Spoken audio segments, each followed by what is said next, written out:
Notice of the time and place of these committee meetings was publicized by notifying the area news media, by notifying the Omaha World Herald and the Nebraska Press Association, OPPD outlets, newsletter, OPPD.com, and social media.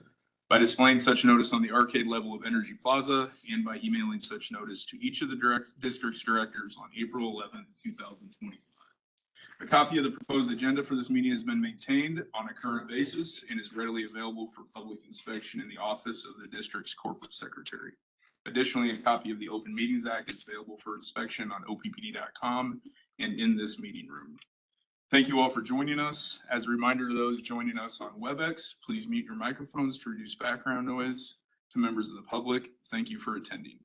You are in listen-only mode. If you have any technology questions, please use the chat feature in WebEx to communicate with the event host. Our agenda for today's meeting is as follows. We will conduct a closed session this morning to discuss two topics: new generation and transmission update, and transmission and substation contract alliance engineering certification.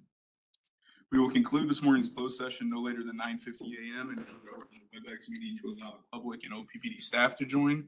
We will begin public session at approximately 10 a.m. and receive reports from each committee. Director Williams, do we have a motion to go into closed session?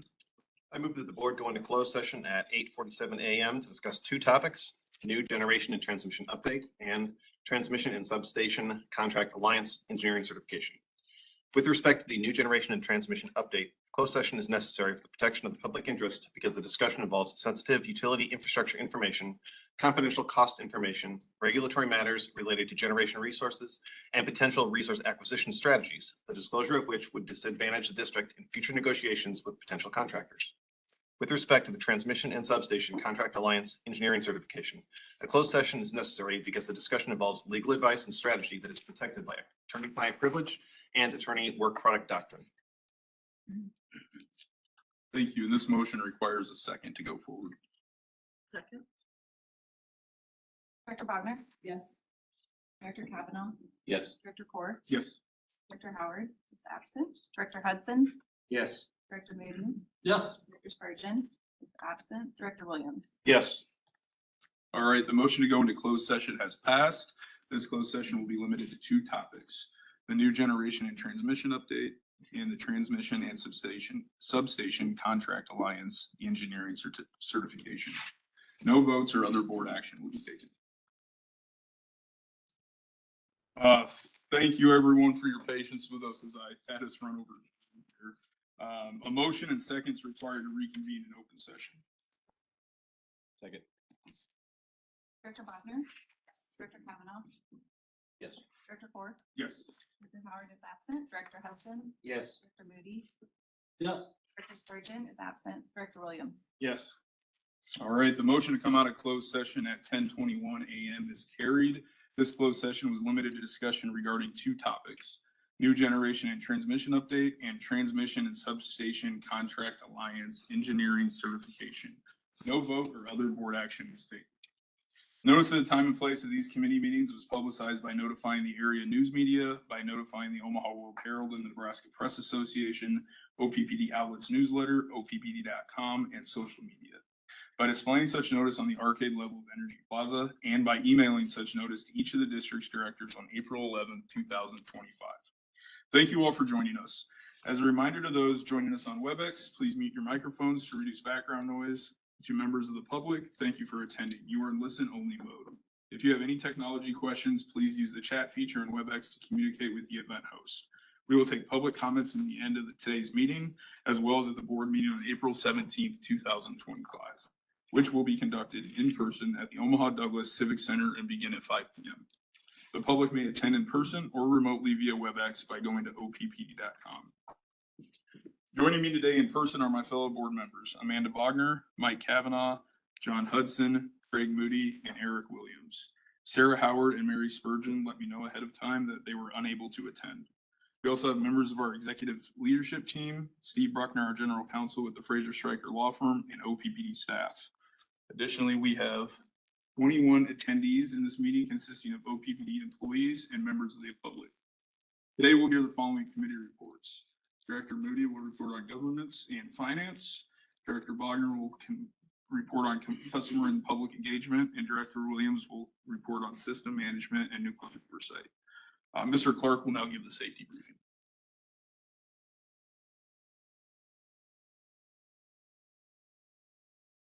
Welcome, everyone. We'll typically start with a quick safety briefing. I didn't know if the slide was available for everyone.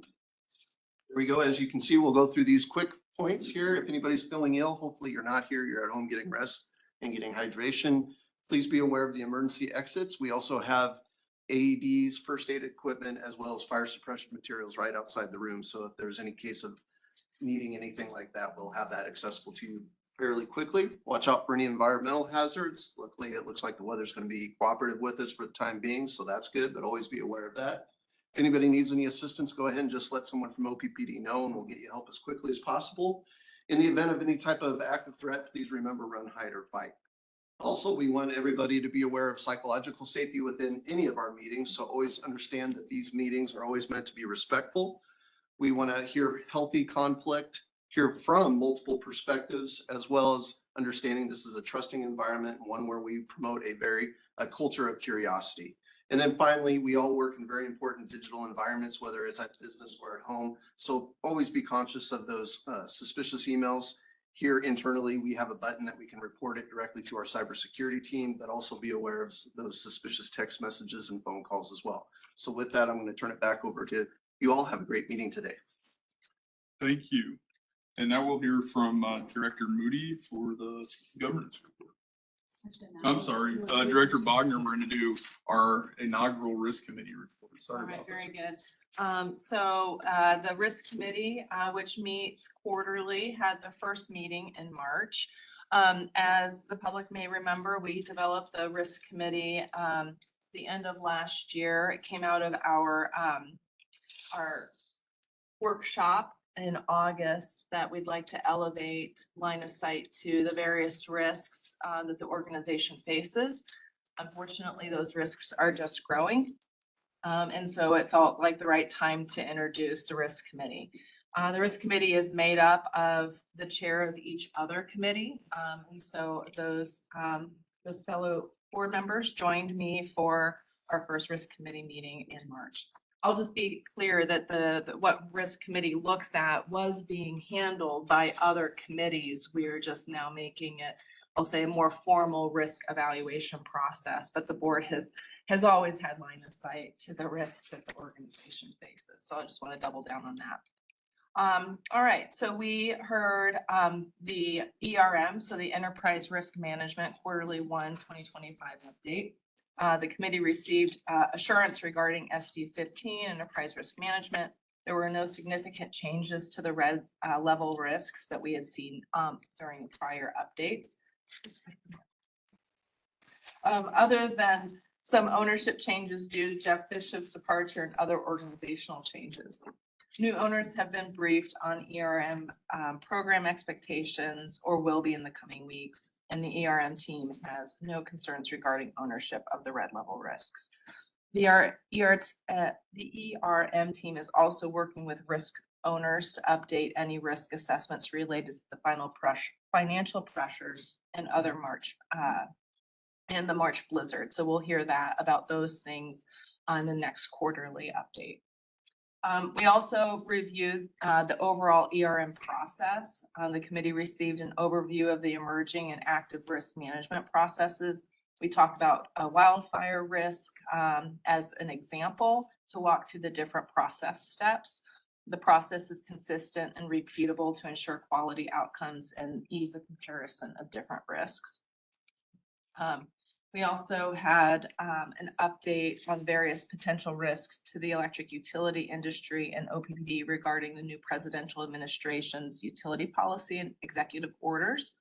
Risk impacts are unknown for some of these, most of these policies, such as tariffs, and they're changing frequently. So this will be the way that we can keep line of sight to how those different federal mandates are having an effect on the district.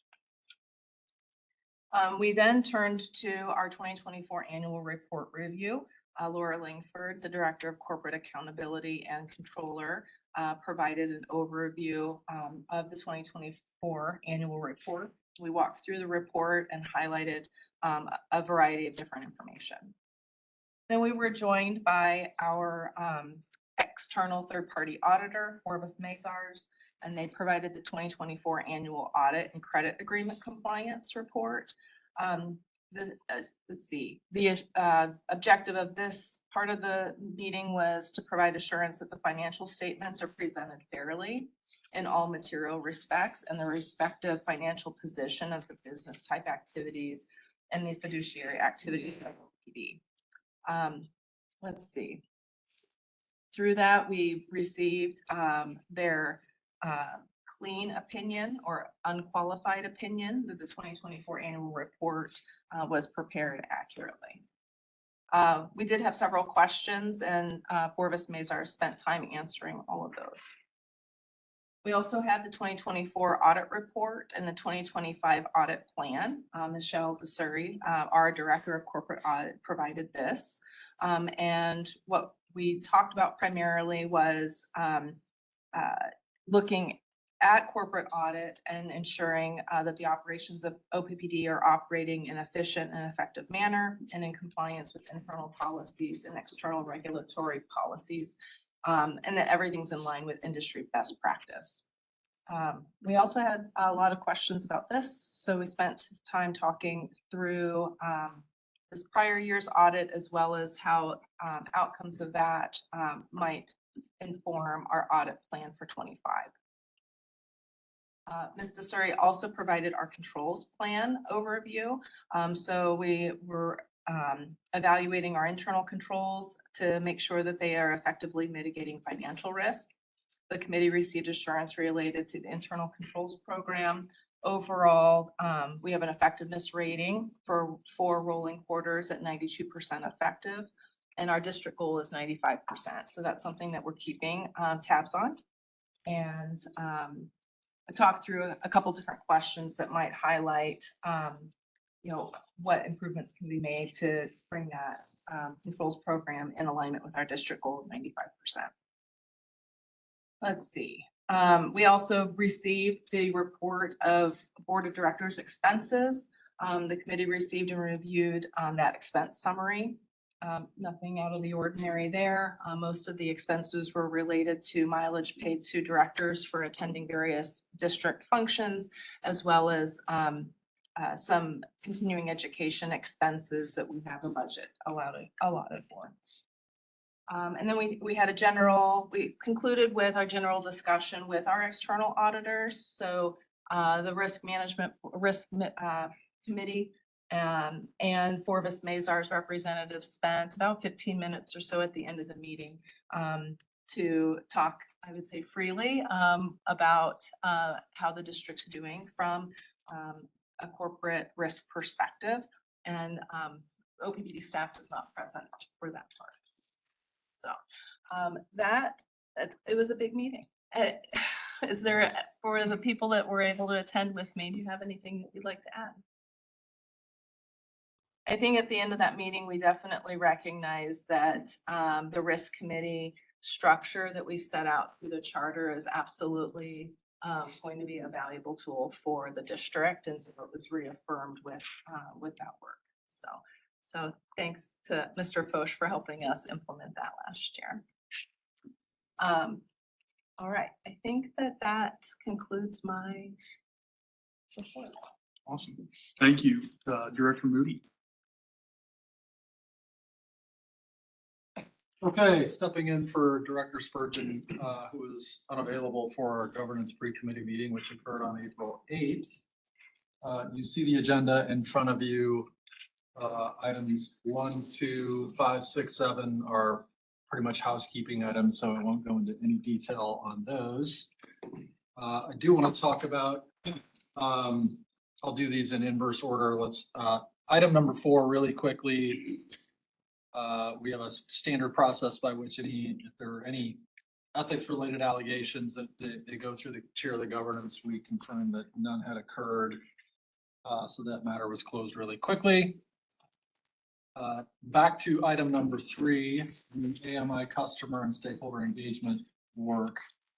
A few things to report here.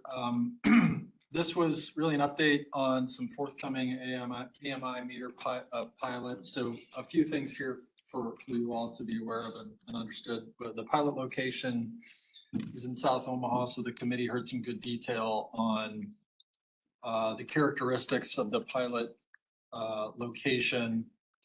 For key data, statistics for customers, touched on some messaging strategies. So it was a really pretty good deep dive on that pilot location.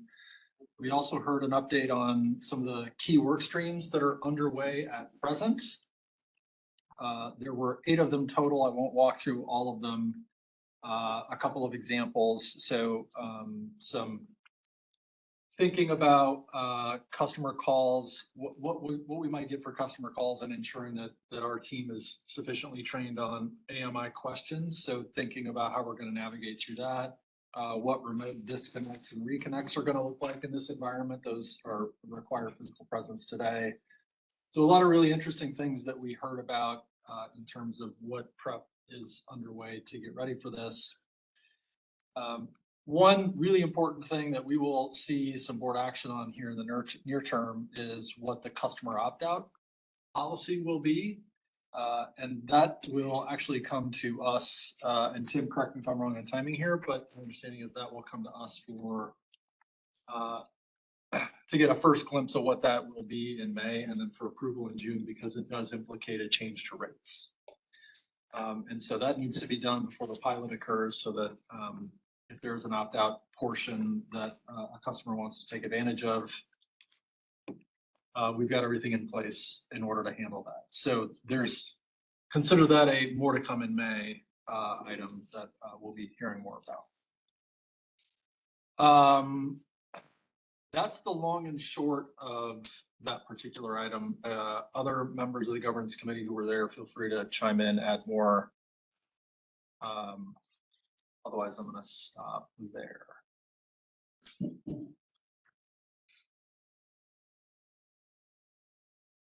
Okay, in which case, the governance committee is finished. Great, thank you. And now back to Director Bogner for CPE committee. All right, sounds good. Thank you. Yep, filling in for Director Howard while she is out. Is the Customer and Public Engagement Pre-Committee met on April 8th. We have a couple of these items that we're going to be talking about today. And for item 5, I'm not going to repeat. It was a similar conversation to what the governance committee had around AMI. We did spend quite a bit of time talking about those opt-out provisions and what that policy could look like. Today we'll hear a legislative update, and then we're also going to see SD5. And so with that, I will invite Brooke up. I'm going to bump it to you. Well, I was expecting you to maybe not be here. So do you want to say anything? I will. We'll just go ahead and turn it directly over to Seth. Director Bogner, thank you for that. It's been an active legislative session. I'm constantly thankful for the team that's plugged in with our policymakers and legislators to help educate and influence, and here today to share information on both the state and the federal development. So Seth, over to you. All right, thanks, Tim. Good morning, everybody. Hopefully we can get through this thing in 15 minutes. Should be able to look at the state legislative update that we have here on the bills of interest for us. And on the federal side, we have a few more things we'll get into there. We'll just go ahead and get started. So on the state side, these are the bills that we're currently supporting, and there's LB 413. This is the rates bill that we have there. This is being where it's being stalled right now so that we can work over the interim to see if we can get to what that is. That'll come up again next session, and it should pass fairly quickly. It's just changing it instead of non-discriminatory, not unduly discriminatory. LB 489, this is on prohibiting private transmission in the state. We're working over that on the interim too to make sure we get that correct. There's certain exemptions and things we need in there to make sure that is done properly so that everyone's okay, but we're also not crisscrossing the state lines that aren't that way, and setting up a process so that they can do that to get approved instead of how it is now when nobody has any jurisdiction over that. LB 546, this is our NEMA bill on trying to address special circumstances like ice jams, those kind of things where there aren't real damages to counties. It's more for when the ice jam happens, there isn't really damage to counties, but we need help on that to make sure that that gets to the governor quicker and those kind of things. Same thing could be with tornadoes if it's just our power poles and lines that get hit. Could be, God forbid, a cybersecurity attack when there's no county damage. It's just for us that way. But right now, as you get these proclamations, you have to go through the counties in order to get that process started on those special circumstances. We're trying to figure out what that looks like so we can go just directly to NEMA or the governor and get that done that way. So just a little cutting out a couple steps, but only in certain very specific manners to make sure we can do that. We're hoping we can get that next year as well. So we'll work on that over the interim. Next slide, please. These ones, so last time I briefed you on these, we were opposing these bills, but now we've switched them to neutral. LB 175, this was on our Arbor rail line. There was an issue with a crossing with one landowner trying to buy the other property on the other side. In order to get the financing for that, he needed a crossing there, but the law says you have to have both pieces before a crossing is required. This is gonna take care of all that, helps us. There's some good things in there for us. We opposed it at first just so we could get our thoughts really on there and make sure and defend ourselves. But now, after reviewing it again, there are some good aspects to that. So we changed it to neutral, and they've amended that onto LB 398, which is a Transportation and Telecommunications Committee priority bill. And we were okay with that. We let them know that was okay. LB 311, this was the telecommunications bill. It started out on being like voice over protocols, those kind of things, not setting up hurdles to that. But when we really dug into it, it looked like those hurdles could be our pole attachment rates or getting on our easements and signing of a master agreement. So we worked with the other utilities, made sure that that was not the case on here, protected what we do as our standard process. And we've agreed to that 2 or 3 times now. But that bill is another committee priority and it should go through now. So we've changed that one to neutral since we're protected on what those things are. We were opposed to it at first to make sure we had a seat at the table. We've had that and it's helped us go forward on these things. Next slide, please. Here's our big ones that we oppose. LB 349 is on the standalone merchant batteries. Now, to begin with, whenever we're lobbying in the State House, we support battery storage technology. We support every aspect of it. But the standalone merchant batteries is the ones that we're having on here because we need to make sure that whatever that is, we're working on that. We testified in opposition. The bill is not moving anywhere right now. If they try to pass it now, it would not get out of committee. It would fail on the vote. So we're seeing what's going to happen on that one, but that one's stuck there. LB 503, we're still opposing this bill too because it had the energy storage part, but also the American Energy County designation part. We're okay with that part of it. And they said they're going to take out the energy storage part, but they haven't done that yet. So until they get that done, we're going to keep opposition to the bill, but letting people know we don't have any issues with the other part of that. Now, the issue is we're probably going to keep our opposition that way for a while, even if they get out of the energy storage part, if they can get this out of committee. Just because if we change to neutral or support and they add that stuff back in, then we have to change the position again.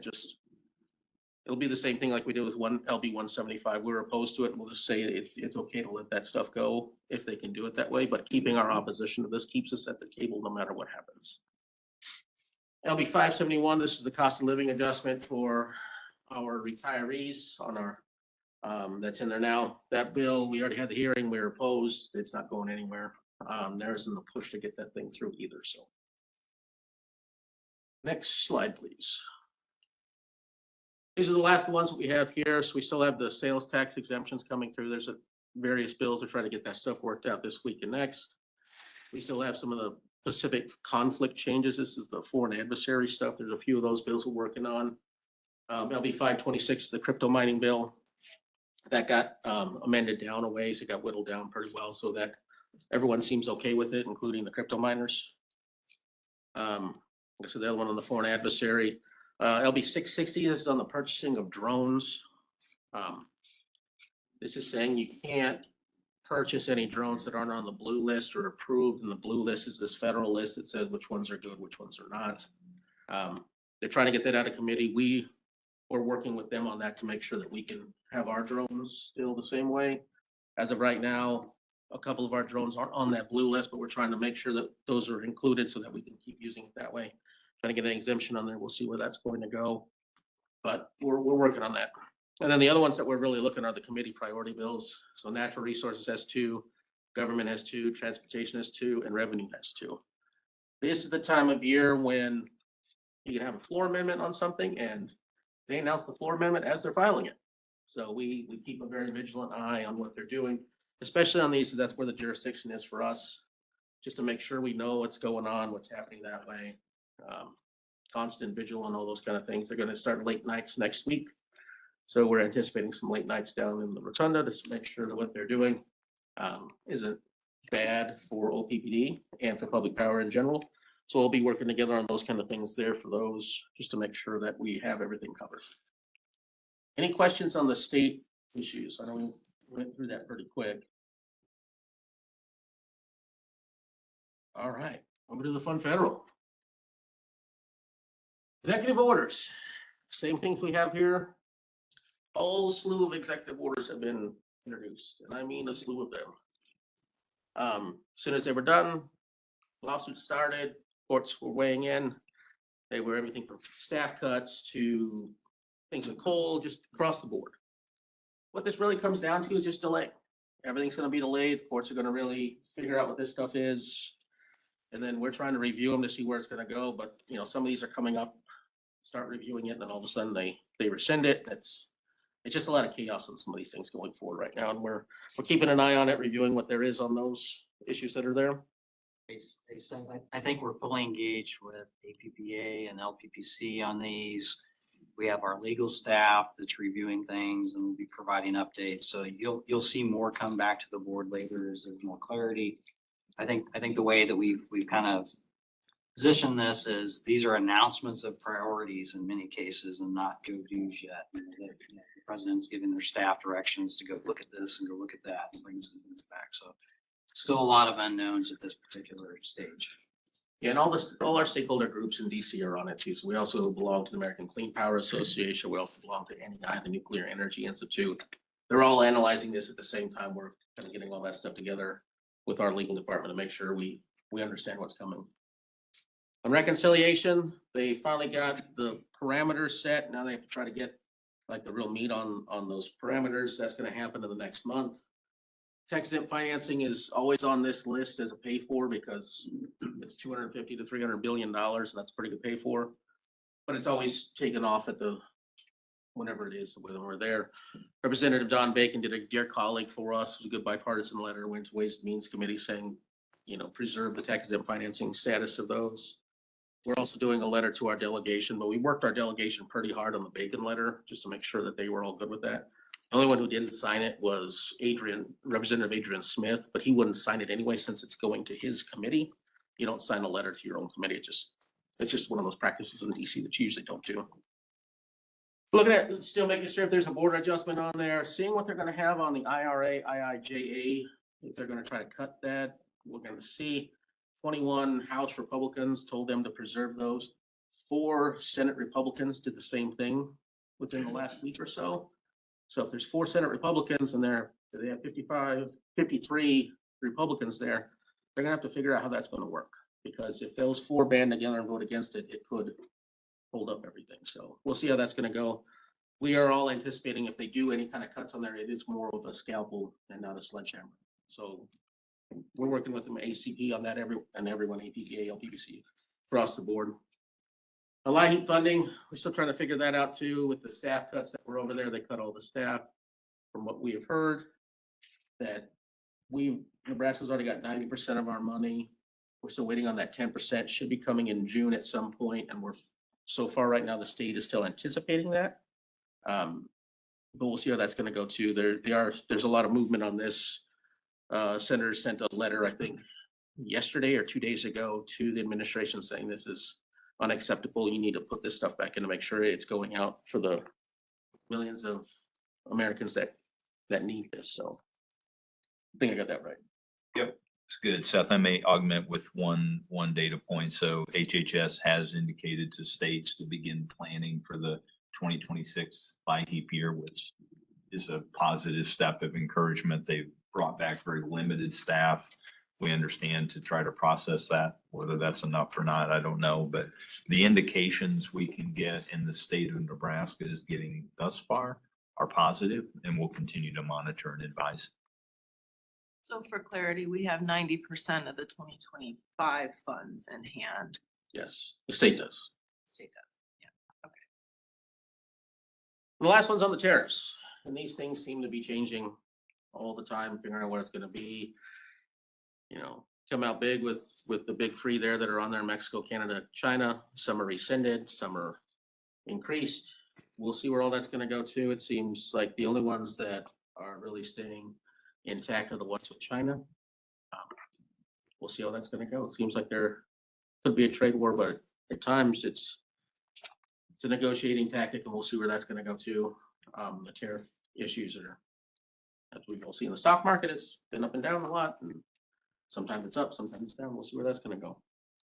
But that's where we are in DC, really. They're still trying to get everything. The committees are still active on certain issues. They're working their way through those kind of things, but the big play is still reconciliation. Whatever they're doing on their day-to-day things, on their hearings, whatever it is, if it's on grid reliability or whatever it is, it's paving the way, it's setting the background for what could be going into reconciliation, because they know that's the play right now, because it's not reconciliation, you need the Senate, 60 Republicans to get, or 60 senators to pass it, and that's just a tough bar when on some of these things go. Politics is playing into a lot of this. But with that, that's all I had on the federal side. Any questions on federal? I don't have any questions. I'll just highlight, I've gotten some feedback that maybe we're not speaking loud enough. Some of us here at the table, including myself, so we can try to speak a little louder so those in the back of the room and the mics can pick things up. Thanks, John. One other thing I forgot.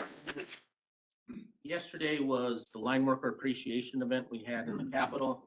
Had a resolution passed by the body. The governor also signed a proclamation in support of that. It was pretty good. We had about 15 linemen, I want to say, 12, 15 linemen. They were recognized by the legislature. The governor came by, shook everyone's hands, spent some time with us as well. It was a good event to really highlight the work that our line workers do every day, especially in the extreme weather, those kind of things. But it was a good event. Just want to make sure you all knew about that. There were a lot of smiles. A lot of smiles. And I think what was interesting too is, I think your team brought pictures of some of the ice that had formed on structures so that people could see that, you know, what things were happening. And, you know, I think our engineers had estimated there were some spans that had 20-some thousand pounds of ice on them, as well as the, 70-mile-per-hour winds. So it was a good connection point for sure. A lot of all the senators we talked to, everyone down there was very appreciative of our team's efforts and all those kind of things. They really are supportive of what we're doing out there for sure. So with that, that's all I had. Thanks, everybody. Right, next up, we have the SD5 Customer Satisfaction Monitor Report. Mr. Hardebeck. Thank you, Director Bogner. As Matt walks forward, we're excited to bring this SD5 monitoring report. I think you'll see some interesting results that the team talked through with the Customer and Public Engagement Committee. So Matt will kick it off and Kate will be a partner. Yeah, awesome. Well, thank you. Matt Hardebeck, Director of Customer Experience and Operations. Kate Thomas, Director of Corporate Marketing and Communication will help too. So let's dive right in. So we're going to talk about kind of an overview of SD5. So I think it's helpful to talk about the language quickly, what it really means. And then we'll look at a couple different results on the business and the residential side. So let's flip forward one slide. So the language here, broadly, we're going to dive into like what this means over the next couple slides, but just roughly think of this as the intent and the performance. Let's go to the next slide. So here, first swath, you got to share a big picture. So what that says, there's actually language about customer trends. So look at that, not only internally, but also nationally, regionally. So we talk about that. We'll have another slide on this. Give the customers a voice. So making sure that we have a process for any customers who feel like they weren't treated fairly, that they can work through the board or through the organization to give that feedback. And then lastly, the measure, learned, and respond. So this is the measurement side, generally done through syndicated studies. And we have slides to talk about that today as well. So let's dive down in each one of these. So sharing the big picture, we've provided a presentation on kind of customer trends holistically, but I'll kind of do a quick recap. So at the micro level, this is looking nationally again. So remember that. So weather and economic factors. So think of that as inflation, decreasing in energy assistance funding, things like that are obviously having impacts on our customers, their ability to pay their bills. Now at the industry level, we're seeing kind of a mixed bag approach here. And what I mean by that is the residential side is continuing to drop for the 4th straight year in terms of customer satisfaction. On the business side, we're actually seeing it come up, which is kind of interesting. And it's around the optimism that businesses are feeling. You see that in price satisfaction and also brand trust. So that's kind of interesting. On the residential side, you're continuing to see pressure on, of course, price and reliability. Those are kind of the two main drivers. A little bit of spoiler on the billing and payment side. They actually performed really, really well. So Kate will talk about that here in a minute. On the OPPD side, of course, we're performing well. We did in 24. Kate's going to unveil some of our performance, but of course, we're not immune to that. We had a very challenging weather season last year. We're off to a kind of a challenging weather system this year. And we do see a little bit of slides and the amount of customers that are that have arrears with us. So we're starting to see that too. So a little bit about what's happening here more locally. And let's flip to the next slide. So we're proud of the different channels that we offer customers to give voices. So first, obviously our digital channels. So whether that be online, mobile, email, through our request form that's on our website. Of course, the middle tranche here being, we can talk with one of our fantastic customer service representatives. And then lastly, in person. So meetings like this, the board meeting, and then also any kind of outreach events we do. We have really talented employees there that can answer broad scoping questions. So, Aaron, let's move on to the next one. And then, of course, talking about all the various measurements. A lot of times we tend to focus on, because it's within the governance document, to focus on the syndicated studies, but there's a lot more that we do beyond that. So let's talk about this quickly on the residential side. J.D. Power is who we utilize on our national syndicated study. They survey roughly 400 or so of our residential customers to give us a benchmarking across not only our own regional, but we also get a look kind of nationally. Our customer care representative transaction survey is done by a group called MSR. So they do that, and they also give us some national looks in terms of when a customer calls into our contact center, how are we performing against other peer utilities? So we'll give you a little insight into that here in a minute. And customer communication surveys. So this is some brand work that Kate and her team do. And then lastly, we do ad hoc, right? So around either customer engagement or around product or around brand, just to understand how some of our special projects are going. Now on the business side, we utilize Escalent, another syndicated study vendor, very similar to J.D. Power in their approach, roughly 400 or so. Businesses take that, 300, I believe. And we also do another survey on the small to medium business. Now, this is somewhat interesting. We developed this with Escalent. We kind of worked with them to develop the questions that we would utilize. But the survey itself is actually orchestrated and delivered by MSR for us. So we have a slide on that as well, too. Our performance on there has been pretty impressive. And then lastly, of course, our daily interactions with our account executives to that small but also large customer set to try to understand how relationships are going on that front. So Aaron, we'll kick it off to the next slide, and this is where I turn it over to Kate. Absolutely. Thanks, Matt. So how'd we do? And we'll just ground you first on J.D. Power and Escalent, how they're set up. So J.D. Power, as Matt talked about on our residential side, is our syndicated study of choice. So we are in a Midwest mid-size utility segment. That's what we are called to be top quartile in SD5. J.D. Power overall nationally measures the 151 top utilities or biggest utilities. Our comparative set, Midwest midsize, is 16 utilities. So we would want to be ranked number 4 or better to achieve that top quartile ranking. Now, how they measure that experience in 2024 and previous years is outlined here. And if you can't see that clearly, perhaps in the back, it goes first, power quality and reliability, about 25% of our score. Price, so that's actual cost perception, 20% of our score. Billing and payment, 17%. So that's options, ease of understanding your bill.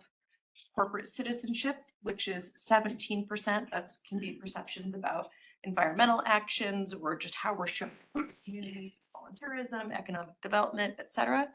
Communications, which is effectiveness and different types of communications and topics that we initiate with our customers. And then customer care, which overall is 10%. However, if a customer indicates that they've had a recent one-on-one conversation with a customer care representative, that actually elevates it to about 25% when they've indicated that.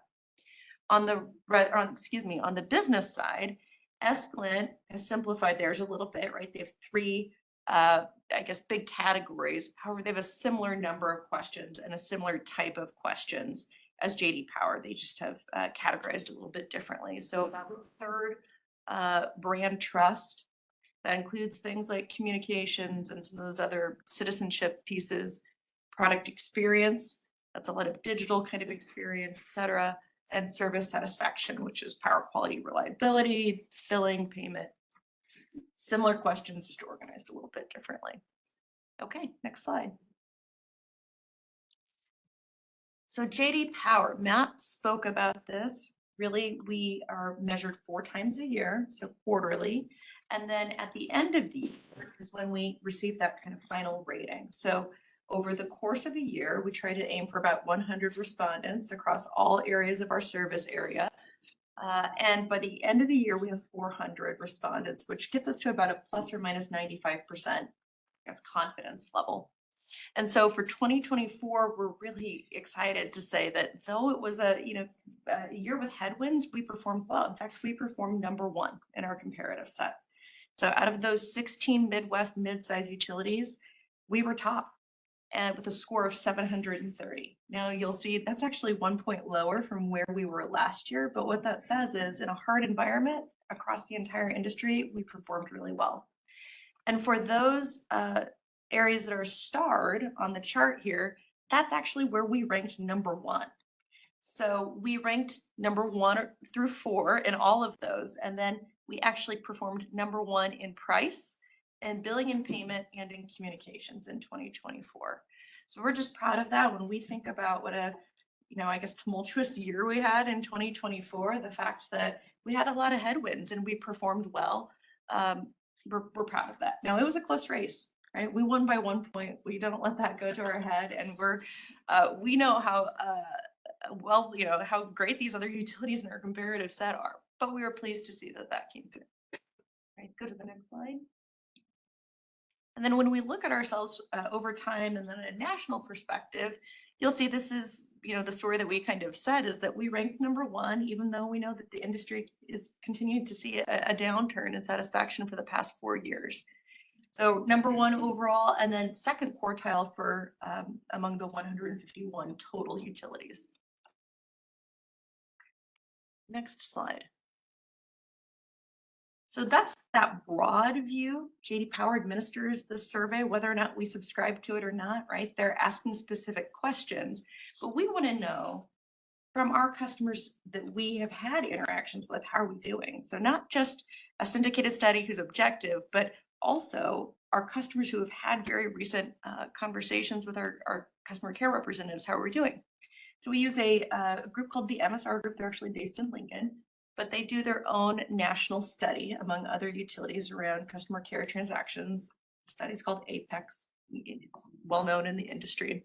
And what we have found is that it's an 87% satisfaction rating, which is very satisfied among those customers who have had an interaction with a representative. And that's the top spot among all the other Apex utilities. So proud, right? In our one-on-one and from a broad level, we're doing well in 2024. Okay, so we'll go to the business side. This is Escalent. So a contemporary to JD Power, we just happen to use them on our business side. Interesting here. We ranked 17th out of 20 or fourth quartile in our business performance with Escalent in 2024. We were top spot last year. This is interesting. We take those results seriously. Our score of 757, we had adequate sample size for our utility. We're unclear if there was a similar sample size among the rest of our comparative set. We continue to look into that. So while we take our score of 757 seriously, we also are validating that the comparative sets make sense. What we've learned from 2024 are a couple of different things. It does come down to reliability and weather, that we get high marks anecdotally, especially from our businesses, about how we responded. It still left them without power, right, for a while. And so we see that show up. There was also just a different composition in who responded. So we find that when there are smaller to medium-sized businesses who respond in our Escalent study, that's often correlated with one type of performance versus those who are larger, right? So they can be skewed. And we did see a different composition. But the lesson that we take from this is how the impact of reliability, right, especially if you're a local business owner or are in charge of energy within your respective local company, because you experience that as a resident, and then you also are seeing impacts as a business. What really has buoyed us, though, if we go to the next slide. Oh, yes, and this kind of shows that opposite effect from an industry perspective is that we see some volatility, I suppose, in performance. We go to the next slide. This gets to the study that Matt talked about. So we like to have our own syndicated study and then our own look at kind of data from a customer perspective. So a few years back, we partnered with Escalent to say, hey, we'd like your help in creating a study that almost mirrors your syndicated study. We'd like to own that language. And then we'd like to be able to administer that through our own chosen, third-party vendor, MSR, this more local company, to see if we're seeing things at a smaller level. And small to medium businesses, which are the vast majority of the businesses that we serve, have taken this study for the past 3 years. And what we've actually seen here, though, is there's a 2% increase in business satisfaction and a 93% satisfaction rating. So what this tells us, there is more investigation to do in what was happening in that larger set. And we also feel very confident in the validity of this small to medium business study, because we were able to just verify the respondents. They actually are in the positions that they say that they are at a company, et cetera. And we heard anecdotally really great verbatims like, always quick to respond, even if there are outages. Now, what we feel consistent, we see consistently here is that what we had a hypothesis that perhaps happened around reliability also proved true in our small to medium business study. Outstanding effort in how you've restored power. I haven't had a lot of issues, and yet I still saw reliability issues in 2024. Might not be your fault, great response, and yet this still has an impact on my business. So those are things that we continue to think through. How do we improve that experience and those communications that we might have with our business partners overall? Okay, next slide, please. This brings us to the end. So we feel really proud of how we responded in a difficult year.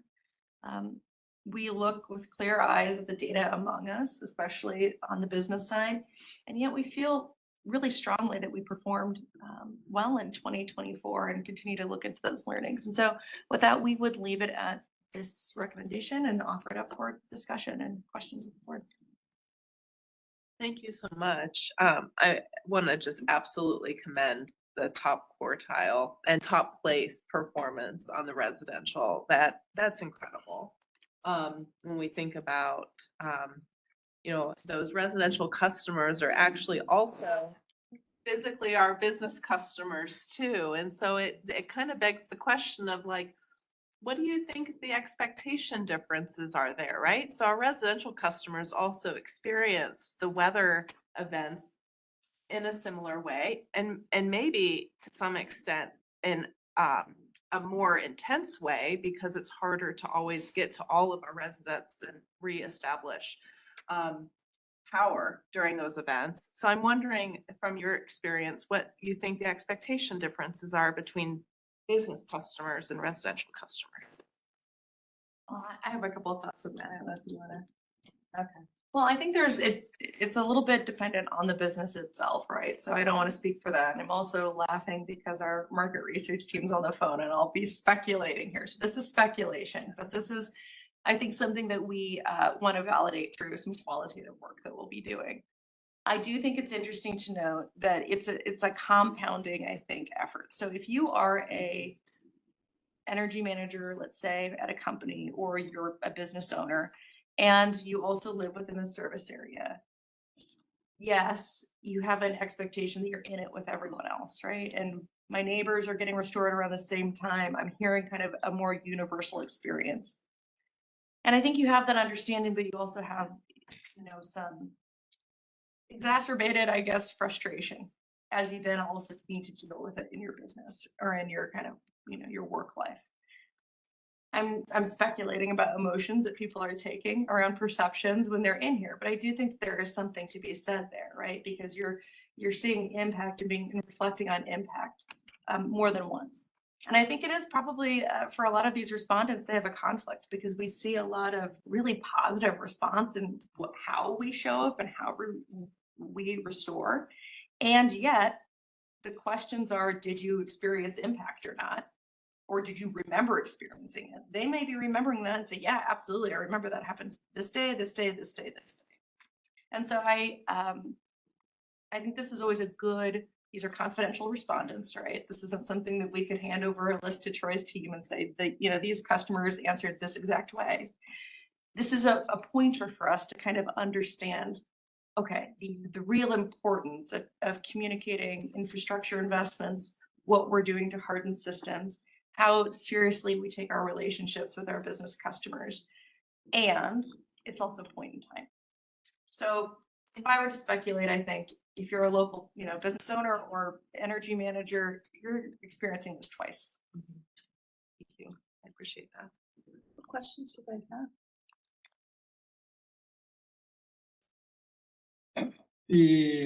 So kudos, or excuse me, echo on the kudos. That's a huge accomplishment and we really need to hold that up. I'm really pleased to see that. And it's just natural to kind of dig into the, customer, commercial customer that's going on.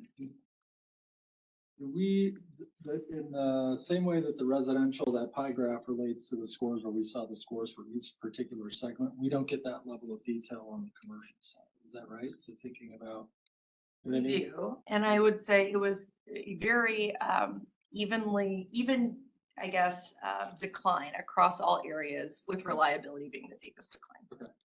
Got it. So kind of, this is a phenomenon. It's the anti-halo effect. I have a bad experience in one area, and you've heard Tim speak to this before. Everything else seems a little worse too. Yeah. Okay. It's interesting though that, and then we're going to hear a report later about reliability that actually demonstrates that we have excellent reliability. It's right. It's all comparative and relative and perception versus reality. We talk about this with Troy's team. That is the job of our communications, is that this study, though it's presented quantitatively, is ultimately an emotional response, right? We're asking people to recall how they feel. We're not asking, go back in your records, did this happen? How long was it? We're asking, how did you feel about it? And what was your perception about it, right? Mm-hmm. And so that's why I think syndicated studies are helpful. And it's also good to know they're based in emotion, right? And so there can be gaps sometimes. And that's what we hope to solve through communication, is what is our actual reliability experience? What was the feeling of those respondents? And though we do our best to be representative, there's still a few hundred of 400 some thousand. And how do we help write that? So there's a lot of good data to take from it. And there's also probably a healthy grain of salt as well. And then I think that then you balance it with where we where are we doing well, right? The communication piece is a strength for us. So how do we marry up the two to help, when we have that reliability issue occur? How do we leverage that clear strength? So, all right. Anything else here? All right, very good. This will be on our agenda for Thursday to approve. Thank you so much for the presentation. Thank you. I want to give us an opportunity to reflect on the actual SD and if there's anything that we need to bring forward to discuss.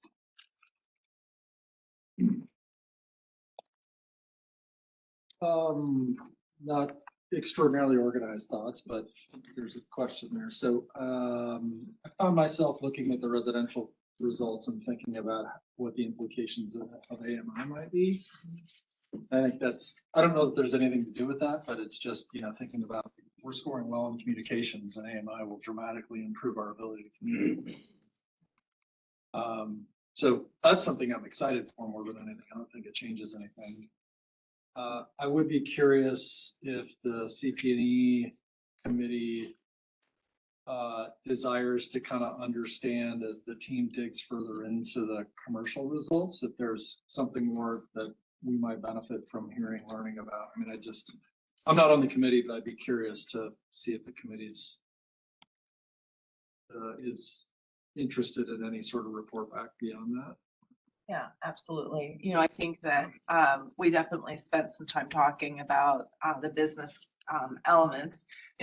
It's easy to say good job and move on when we're scoring high, and then we did spend time talking about the commercial piece. Would either of you like to offer up anything from our conversation during pre-committee? I think it will be interesting when we see next year's report, how the increase in rates are reflected, if they are reflected. In both studies. In both studies. Because that could really impact, the previous year rates increased were much more modest than this last year.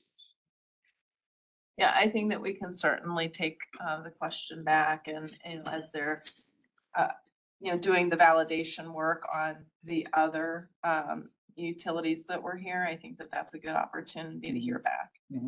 Because the polling research was done in fourth quarter last year, correct? Right. So The one question I did have. So we came in second quartile, even though we were at the top in the Midwest with the 16, we came in second quartile. So what region was getting those first quartile? I mean, was there a certain region that was dominating the first quartile, or? Sorry. That seems interesting to be the top one of 16, but still only make the second quartile. Yeah, I think that's interesting. I'll talk about, I don't have all 151 ranks in my head, but it's really not necessarily geographic. It does often happen to do with those areas that have a lot of extreme weather and then respond well. So the Southeast, we also see some of our public power utility peers, SMUD in Sacramento does an outstanding job. At Salt River Project, also a public power peer, does an outstanding job. And what we see is it's not always just that they have advanced technologies or communications, that they're excellent there. It's also that they are excellent in crisis as well, right? And kind of response. So that's how we often will see it. And there's also a phenomenon, so it doesn't have to do with size, it has to do with response, that actually local smaller co-ops do better, right? Because there's community pride there. So it's not terribly small since we're talking the top 151, I guess, utilities, but sometimes those smaller utilities as well that have responded really well and have a lot of local pride do well. So that might provide a little bit more context. It's more about those factors than geographic areas. Thanks for the additional insight, Kate. Okay, I think that we'll move on. With that, like I said, we'll have this resolution on the committee agenda for Thursday. And with that, the CPE committee rests. All right, thank you. Director Moody for finance. Back to me. Okay, let's talk about finance. As you can see, the Finance Committee had a very full agenda when we met. A few things to note. So I'm looking at my notes here. Item 4, we will get here in a moment. Item 5, we'll get in a moment. Item 6, we'll get in a moment. Item 7, we'll get in a moment. So I won't touch on those. And then those at the bottom, 10 and 11, were housekeeping. So with respect to a chair's report, a couple things that I want to highlight here. Item number 3, the rate design update. So objective is important here. That was to provide an update on the time varying rate pilots that we've got in front of us. So the committee heard a few things here. First, it was sort of a summary of the landscape of what's happening with time varying rates. So these are all AMI enabled. We often think of those as time of use rates, right? So that's what we've been doing. Time varying rates is TVRs is an acronym that I would encourage all of you to get comfortable with here a little bit. The team is working with Brattle. Brattle has a database of over 400 different data points here, so it's extraordinarily helpful to have them. So the committee got a good walkthrough of kind of the high level landscape of TVRs. We also got a little bit of an exploration of what some of those options were going to be. So yes, AMI is coming. There are a variety of different options for the district when it comes to how we're going to apply those from a rate structure standpoint. So we got a little bit of a flavor for what some of those options are. And then finally, some of the next steps were summarized for time varying rates. So the earliest to test a pilot is the summer of 2027. Really, the first response that I suspect some of you may have is why is it not until summer of 2027? What's important is that we need 12 months of continuous data from customers from new meters before we can do anything. So we need a baseline from which to measure. And so that's something that's got to happen really soon. There are 12,000 pilot meters going out soon. So that's something that's on the horizon, and obviously the board will have responsibility and will need to take action on any rate changes that need to occur as a result of some decisions that are made. Sorry, looking at my notes. Yep, so that's the long and short of the update there. It was really focused on that. Skipping ahead to item number 8. We heard a quick update on cost of living adjustments and benefits update.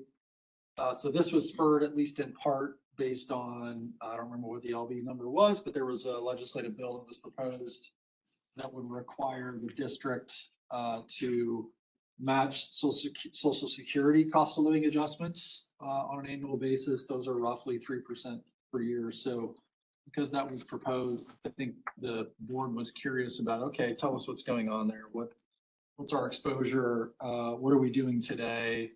So for awareness, just to give you a sense, if Social Security, it's roughly estimated at 3% per year. So a 1% increase in the COLA results in an additional $15 million in cost per year for the district. So that would be roughly $45 million annually every year thereafter. It's not a one-time. So the committee was really thankful to have an understanding for what those figures are. But we didn't stop there. The team gave us what I viewed as, for the most part, a pretty good reminder of what our benefits package looks like today for retirees, and reminder that we've got a portion of retirees who are in the pension program, but really we've migrated to the cash benefit program for the most part. So having an understanding for how our program relates to Social Security benefits, good reminders around pension versus cash balance. We heavily subsidize our medical insurance plan for retirees as well. So that was something that we really got good detail on. So again, it was, the conversation was really formed around a question that was raised as a result of the legislative bill and us trying to understand where we're at when it comes to what we're doing there. So good detail. If you want to dig into it any further, please hop into that committee report. Diligent. Okay, and then finally, if we can go back, Aaron, sorry, 1 second. Item number 9, that's the financial stewardship update. So as you all know, the district, we've talked about this a couple times, has some financial headwinds this year. And so the district has identified a goal to cut roughly $60 million in costs this year, which is a significant number. And so the board, our committee wanted to kind of generally understand what's going on, what's the plan, how are we coming along, what's the cadence for reporting back. I'll say that from my standpoint, from the finance committee, I'm really interested in making sure that the committee has a line of sight into what's going on. The committee does, and we as a board do not have agency in making any of these decisions. Like, that's one thing that we really need to be clear about is work that the team is doing is the team's work to do. It is not our work to do. But from a board standpoint, I think it's important that the committee has an understanding for how that's going over the course of the year so that when we do get to budget, COP, any rate impacts that go into next year, those don't just kind of surprise us in November or December, right? We've got a sense for all of those things that go on. So it was a high level update. We were, as I said, squished for time. We had a really full agenda. Brad and I have already talked about the fact that this will be a pretty steadily appearing agenda item for the committee to hear. So again, we have an understanding for how all of those things are going. There's a lot of really great work happening. I won't get into the detail. Hard decisions are very much being made. I can assure you of that. And there's much more work to be done this year. Okay, I'll pause. Finance committee members, anything else to add? Brad, I'd welcome you in if you've got anything, or anyone have any questions? I would just add, as we look at those cost savings, specifically things that impact system and reliability, those will be brought through the systems pre-committee so that there'll be good dialogue and discussion on those two, so they're good transparency. Yep, great, thank you. Once going twice. Okay. Okay, thank you for that. That's the end of the chair's report. Let's move on to the retirement plan. Excellent. So we have a guest here today. I'll just Jonathan, it's all right. I'll introduce Jeff. So Jeff Busick is with Siegel Marco Advisors. Jeff, go ahead and make your way up here if that's all right. Jeff's got 30 years of experience. Jeff's pen is sharp. So is his sense of humor. So I bet we'll get a joke or two in this conversation. We all know that we're stewards of affordability, we're stewards of reliability, we're stewards of environmental sensitivity. We're also stewards of post-employment obligations and those commitments that we make to our employees. And so Jeff is going to walk us through this discussion here on how the plan has performed. So Jeff, I'll turn it over. Good morning, everybody. Good to see you. I know there's some new faces in the crowd. On the lighter side, yesterday, I'm from Pittsburgh originally. I live in Atlanta, but I had a Pitt football sideline windbreaker on. And as we were departing the plane last night, there's an older gentleman and his wife standing next to me. And he looks down and he sees this. And I, being the age I am, he thinks I'm a coach. So he says, are you here after a couple of our boys? And I said, pardon me? And he said, are you here for some of our boys? And then I could see staring at this. I said, no, we tried that once with Steve Peterson and had to send him back. And he really laughed. He said, don't mention that name too loud. And I said, well, here on a more fun note, I said I did coach football in Atlanta, high school ball, with Kevin Raymakers, one of the All-Americans here from Nebraska. He said, I remember him. And I said, well, I'm going to tell him that the next time I go back because he doesn't think people do. So anyway, that was my humor for the time being. I have probably a few more jokes I will intertwine to just try to lighten the atmosphere of what we're going to talk about. Really, the next page is just let me just stop for a moment and introduce myself. I head up our public fund investment consulting for Siegel. I've been in the industry for over 30 years, 10, 12 of those on the investment management side, and the majority of it on the consulting side, working with public plan sponsors like yourself. If you're, and I'm on page 2, I'm sorry. Do I have that? I got it. You're good. Okay. And if you're wondering where my hair went, my wife is dealing with cancer, so this is my way of supporting her is to go. There wasn't much there to begin with, but it's a support for her. So we're going to turn to page 4 and just talk about the markets in 2024. It was a lot of volatility, a lot of uncertainty. As we headed into that election, you know, all kinds of stuff was going on that we'd never really seen before. And quite honestly, the markets hadn't seen it before. And the markets don't like uncertainty. We're in, 100 and some days after the first of the year. And to be honest, we're seeing uncertainty like we've never seen before. I'll touch on that in a minute. But as far as the markets went last year, when you look at these dark bars, the ones that are above the line, those are the annual numbers. So you can see US equities did pretty well, 23%. I was here last year and I told you, yeah, we'll probably get, low double digits. I just didn't never in a million years that I think we were going to get that kind of result from the equity market. But that was really a narrow market of 7 stocks, the AI, they call them the Magnificent Seven: Microsoft, Apple, NVIDIA, Amazon, Alphabet, Meta, Tesla. Those are the stocks that drove that market. They added over 60% of the return of the S&P 500 last year. Growth stocks continue to dominate value stocks. So if you were in a concentrated growth, large cap growth portfolio, that 23.8 was probably somewhere in the mid 30s. Because the middle, the lower capitalization stocks, the mid cap, the small caps, well, they did do well. They didn't do as well. So we had a narrow market.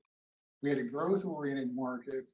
We had one, what we call a quality market that wasn't focused on quality stocks. So stocks that, fundamentally don't look attractive were the ones that did the best last year. So anybody that focused on quality investing, which usually holds up better in a down market, they really took it hard last year. You'll see that some of the managers here that did actually happen last year. Look at the bond market and the U.S. fixed income down almost, back on that. Yeah, so about halfway across there, U.S. fixed income down 3.1 for the quarter, up 1.3 for the year. The beginning of the year last year, in fact, the investment committee and I had our third quarter meeting, the fourth quarter of 2023, the bond managers were predicting 5 and 6 interest rate cuts coming in 2024, which would have been, the equivalent of a home run for the bond market. And it just didn't pan out. In fact, as each time that the Fed would get up to bat, an idea, they really didn't do it. They did a couple at the end of the year, but now obviously they're really holding back on that. Quite honestly, we talked throughout the year, and I said I really don't see where the rate cuts are going to come from. But at the end of the year, the bond market did eke out, a little bit of a positive return there. And the only other comment I'll make on this page is real estate. It was down for the year, but you can see it's up a little over 1% for the quarter. We do believe real estate, institutional real estate, bottomed out. There's now going to probably begin to come back with positive results coming in 2025. Page 5 is just a financial recap of where we were from the beginning of the year. 1.2 billion. We had outflows, expenses, benefit payments, a little over 31 million, and then that was offset by $92 million in income that was received and gains in the portfolio. So net up a little over $60 million for the year and ending at 1.26 billion. One of the objectives, there were 2 for the pension fund, is on page 6. And that is the net of fees. We are going to try to exceed the return of our index. There's the passive benchmarks for all the asset classes that are in the portfolio. So as you see for the 1 year, we had good return in an absolute sense of 7.2, but it was 60 basis points behind the benchmark. And we'll get into some of that as we go through this, but I think at a 30,000 foot level, some of it I've already talked about. The way the equity markets were, it was very hard for active managers to outperform during 2024. There was just so much uncertainty. A lot of head fakes went on throughout the year. You'd think the market would go one way when something was announced and would go the other way. You'd see something announced that you'd think would make the market come down and the market would go up. So there was a lot of, of that going on, and it made it very hard when you combine that in a narrow market for active managers to outperform. But all in all, when you look left to right, and this is a point in time picture here, you can go back 2 years and 3 years when, all these numbers were positive, we outperformed. But right now, I'd say we're hanging in there in an extremely volatile environment pretty nicely. We did an asset liability study and repositioned the portfolio a little bit over a year ago with some private credit, which has been a very good additive to the portfolio and helped with the absolute returns. The next page is the second objective, and that is to outperform inflation by 4%. That's a very difficult thing. And when you look at this graph in particular, you'll see two significant drop-off points. One, the financial crisis in 08 and 09, where we went down pretty far, relative to that bogey.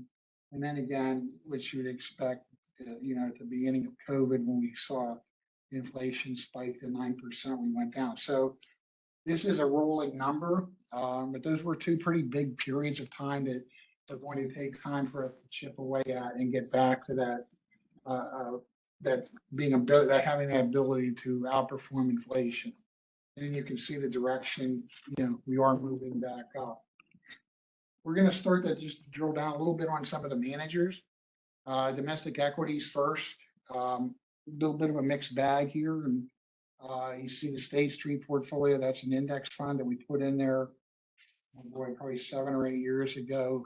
Saved the plan all in all. We look back about all the indexing we put in, well over $1 million a year in management fees.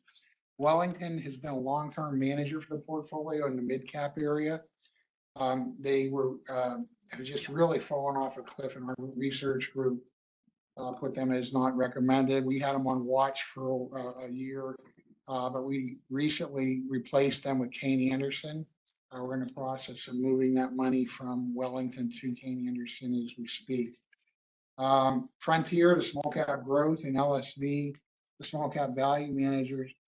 You see both of them underperformed their benchmarks. You see the big difference between growth and value. The Russell 2000 Growth Index up over 15%, the Russell 2000 Value up over 8%. So again, back to what I said earlier, growth dominated across the market capitalizations in 2024. Both of these managers are what we would call quality investors. So when I mentioned earlier, high quality stocks didn't do well.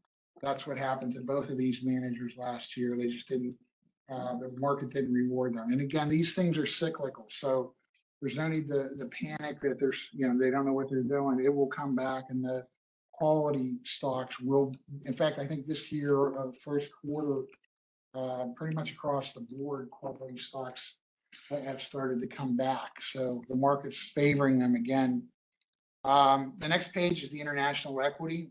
This page is a little dated because we also have made some changes here, but MFS did a pretty good job here for the year, outperformed their benchmark, lagged the median, but still pretty good relative results for the product versus that EFI benchmark. Invesco and Allspring are two managers that run money in the emerging market category. And Allspring was put on not recommended last year. We began talking to the committee about replacing them. At the time, I suggested we move ahead and get rid of Invesco too. They were starting to wane. Turns out last week our manager research group put out a not recommended on them too. So we were a little ahead of the curve on that. But Acadian was announced as the replacement for both managers. So we'll save a little bit of money here through the economies of scale with one manager in place in that area.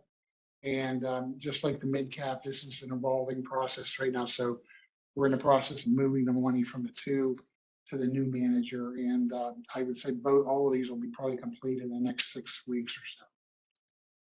Global Alpha is a new manager. Same thing here, a quality manager. And, you know, as you keep hearing me talk about the quality manager, one of the things that I think this board or this investment committee has always prided themselves on is a willingness to give up a little bit on the upside for protection on the downside. So when you talk about quality investors, typically that's what happens in an equity portfolio. They'll not participate as high as, you know, a 28% run in the market.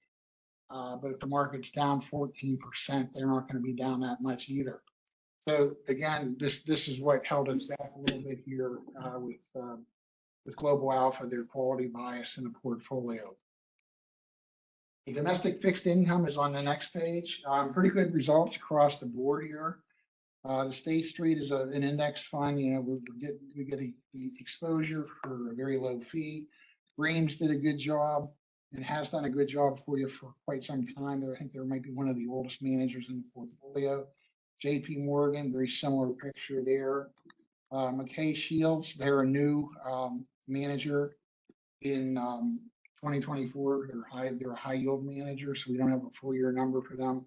And then the TIPS is also an indexed product, so it's falling in line there. The one that's actually just worth noting is the cash one down at the very bottom, 5% over the last year. When you go back 10 and 15 years, 1.8, 1.2. So it's been a long time since we've seen cash deliver 5% returns, and probably going to be in that market, that environment rate-wise for a while, given what's going on in the markets right now.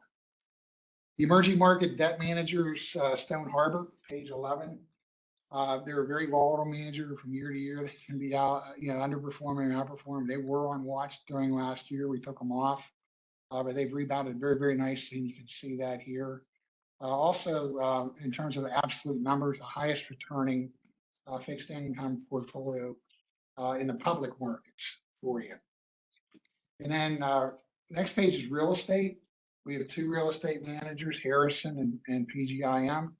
Harrison is what I'd call a little more niche, student housing, senior citizens, storage, things of that nature. PGIM is more diversified, but you can see at least for the year, both of them did outperform the benchmark, one positive and one negative for the year. But again, I think these are very good investments long term, and we do believe that we've seen this turn in real estate here at the end of the year. So good expectations from this asset class, into 2025. The only thing I'm going to mention on the last two pages, we have, as I mentioned before, two private debt investments.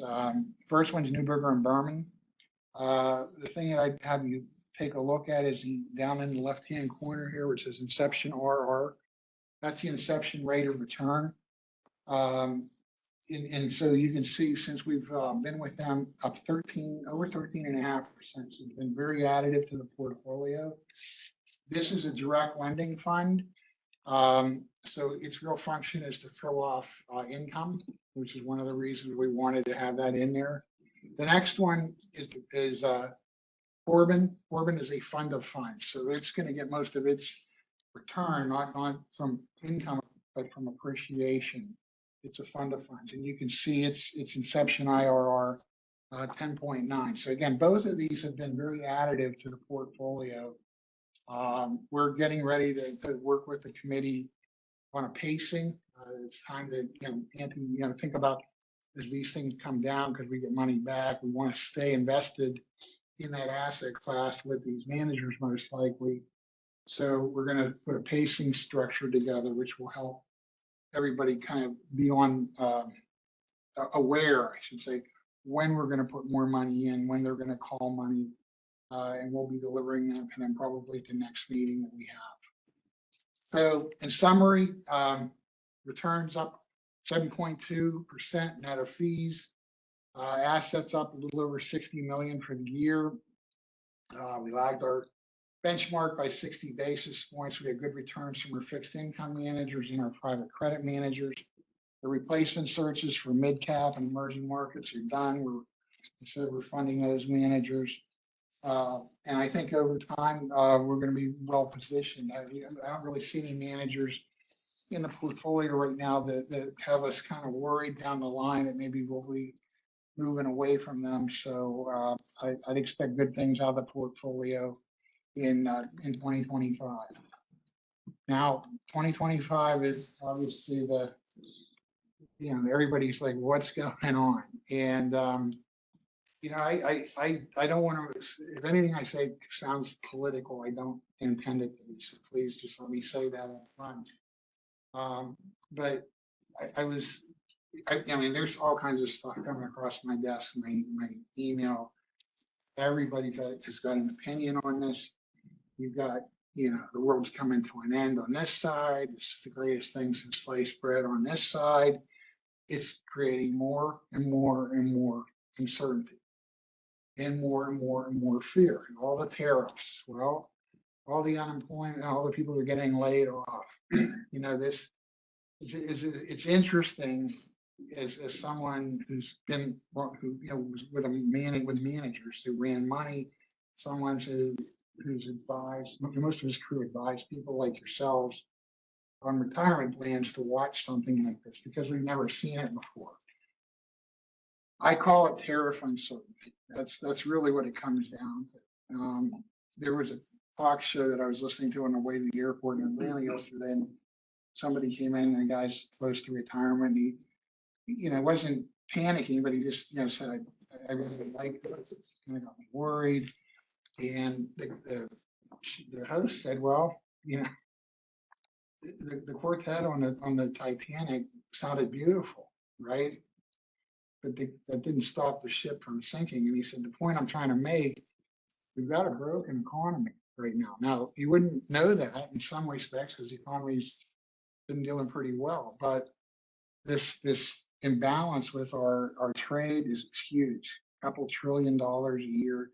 And you can't keep going like that forever. I mean, it's going to catch up with you. And I think what's happened here is for the first time, there's someone who's not, and again, I'm not making a political statement, so please don't take it that way.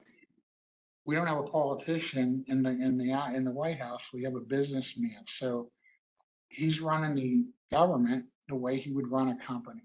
And, when I see some of the things that are going on, people being laid off. Well, I have a lot of friends in my industry that have been laid off and still can't find jobs. So it does happen, but it's never really happened at the federal level, especially to the degree that's going on. And I'm not saying it's right or wrong. I'm just saying, this is an interesting time. Now the tariffs are another thing that,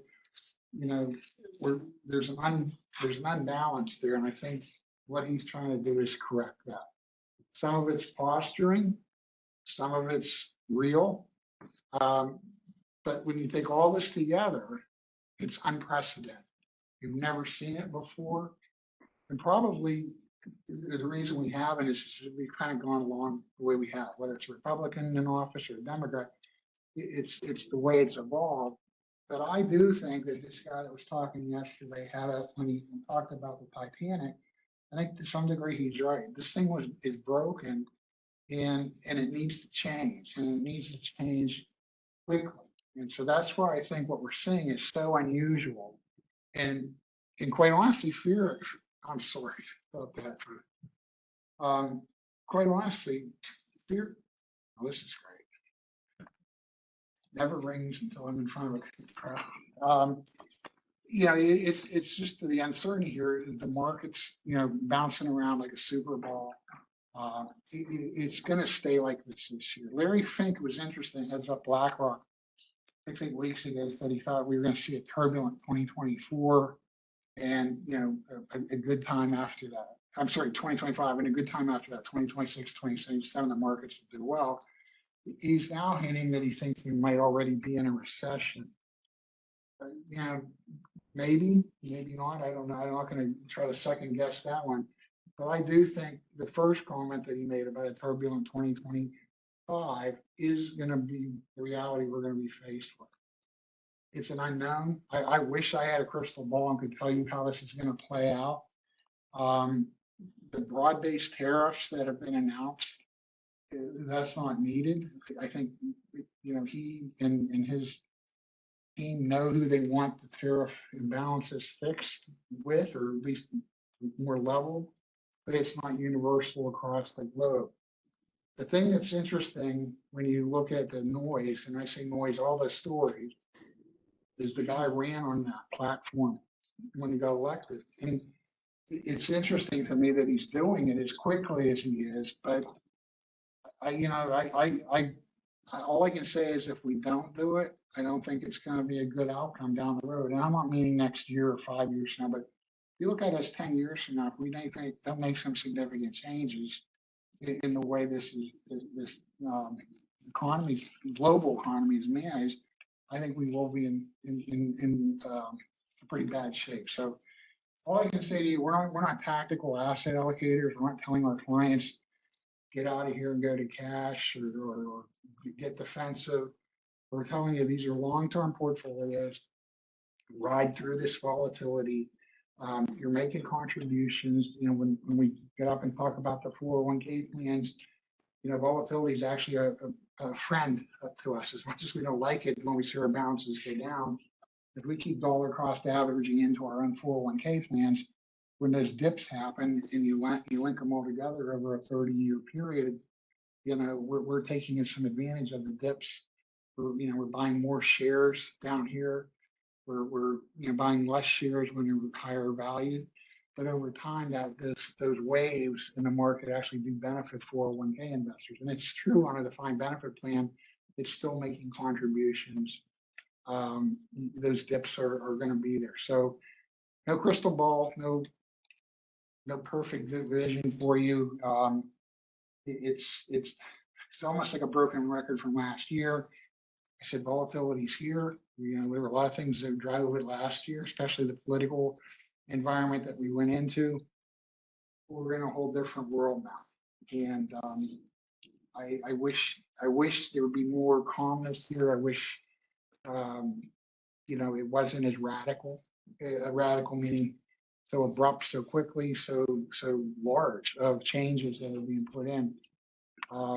But I think the biggest thing I said, and I kind of started this at the beginning, the stories I'm seeing are all over the map. It's coming across managers trying to advise and everything else. And I'm kind of taking the belief now to not follow any of them. Read a few of them, but be skeptical of the reality of what could be the outcome. And I don't know. It could be the worst thing that ever happened to us. I don't think that's the way it'll play out, but it could be. But it's needed. And we'll see. We're all in this together. When I saw the market, I was watching the market the one day that it went up almost 3,000 points. I turned it off. It was like down 500 or 600, 11 o'clock, and I just turned it off, and I turned it on that night, and boom, 3,000. I'm sorry, I'm running over. I thought you said I had 3 hours. I'm not sure we're planning on that, Jeff. You got great content. Well, anyway, that's real. I'm happy to take any questions. Again, please, anything I said, there's not a political tone to that. I don't mean it that way. And if I sounded that way, I apologize. I think what we heard from you though is expect a bunch of volatility, but the plan is set up to kind of minimize some of that volatility. That's right. To kind of ride through events like we're seeing this year and potentially next year. Yes. Okay. Colleagues, questions? No questions, but it's good to see you in person. Thank you. Thanks for joining us today. You always offer such tremendous insight. So you've been a great client. I wish all my clients were like you are. Believe me, you're up there. People ask me who I have, a handful of them, and you're right up there at number one. So it's been a pleasure working for you, and I'm not going anywhere. So we'll be together for a while. Thanks for coming to see us, Jeff. Thank you. Safe travels. Okay. Back to the agenda. We are now going to go through a couple reports. the 401k and 457 retirement savings plan annual report. Michelle? When John Thurber and I have a question on the 401k 457, we go to Tim Vasquez, our supervisor of treasury operations. So Tim, thanks for walking us through this. Thanks, Brad. Appreciate it. Again, Tim Vasquez, talking about the 401-457 plan. This is our annual report out, and Jeff kind of let us in. Jeff is also a consultant for us on the 401-457 plan. We are a little unique that we have two plans available to participants, and many participate in both plans. So not only is it a great benefit, but participants do make use of that. We mentioned here that we have an investment committee. Jeff also helps with that. We had the same fund issue with one of the funds this year, but we aren't reporting on it because we're still in the process of replacing it, but we'll report on that next year.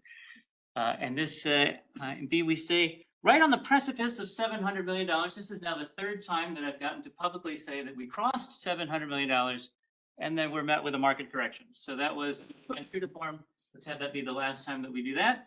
And you'll see that employees contribute about $15 million a year. And then with the match that OPPD offers, we contribute about $6 million on that side. So about $20 million go into that fund every year, and the participants benefit from it. What we see with this time of volatility, we have an individual investment consultant, Regency Group, that helps participants stay the course during these kinds of times, get a lot of calls during market volatility. And how do you define success in a defined contribution plan? It's from engagement and participation. Participation is crazy good at OPPD. It's like 97%. And then the engagement level you really see during times of volatility, a lot of activity, because they're familiar with the Regency Group and actively call them during these times. You want to switch to the next one? It's a bit of an eye test here, I realize, but this just shows how the funds have done. And the one with the worst experience up there is that Wellington fund that Jeff had commented on. We went through the same process for the replacement, and we'll be doing that this year. How'd I do? You know, there wasn't exactly 3 hours, but any questions from? Just a question on enrollment. So 97% participation. Do we automatically enroll new? We do not, as a matter of fact, and that is very much different from the trend nationally. Everybody's going to auto enrollment. Everybody asks, how did you get to that without auto enrollment? I think the match is really powerful, but also the process we go through in HC helps employees get to that information a lot sooner than they would if you just kind of put it out on your web. Have we thought about changing to an auto enroll? It's been an interesting question. You know, do you do a re-enrollment? Do you reinitiate the plan? But every time we talk about it, like, what do you do with 97%? We actually talk about the 3% that aren't enrolled, and it's usually a situation that's causing it, like a garnishment situation. I think too, the functionality of the plan is really robust. It's 401k and 457, two different vessels. And then the team's done a great job of offering Roth ability within those products. And so whether it be the value of the funds themselves or the different offerings in the plan, I think to the team's credit, it's garnering that kind of participation. It's really a good news story. Yeah. And our human capital group spends a lot of time educating, going to my centers, things of that nature to make sure everybody's aware of the value that it adds for them. Excellent. Thank you. Thank you very much. Thanks, Tim. Hey, OPEB. Nicely done, Tim. Okay, we have Jim Anderson, our manager of payroll and tax, and same line, a few different words. If we have a question on OPEB, we go to Jim. And so Jim's here to talk about other post-employment benefits and the state of that plan. So Jim? I don't get a lot of OPEB questions, FYI, but the district has two OPEB plans. We have a pre-2008 plan and a post-2007 plan, which basically are established to the level of benefits those employees receive based on their hire dates. Both plans had a good year. Market value for the pre-2008 went up to 207.3 million. The overall return on that fund was 12.9%. And the investments were all allocated according to the policy set by the committee. The post-2007 plan, it's at 11.3 million. Its return was 6.9%. 2024, which is a good year for that. The pre-2008 plan, that 12.9 would compare to a target of 7.25 for that plan is what we actually target. The other fund, the 6.9 would compare to 5.25 is what we actually target for that plan. On the second page, we do have the various investments and the return. We kind of follow the pension plan a little bit. Siegel Marco is our investment consultant for the OPEB plans. Kind of have a diverse portfolio that did pretty well in 2024. Is there any questions that I can answer for you?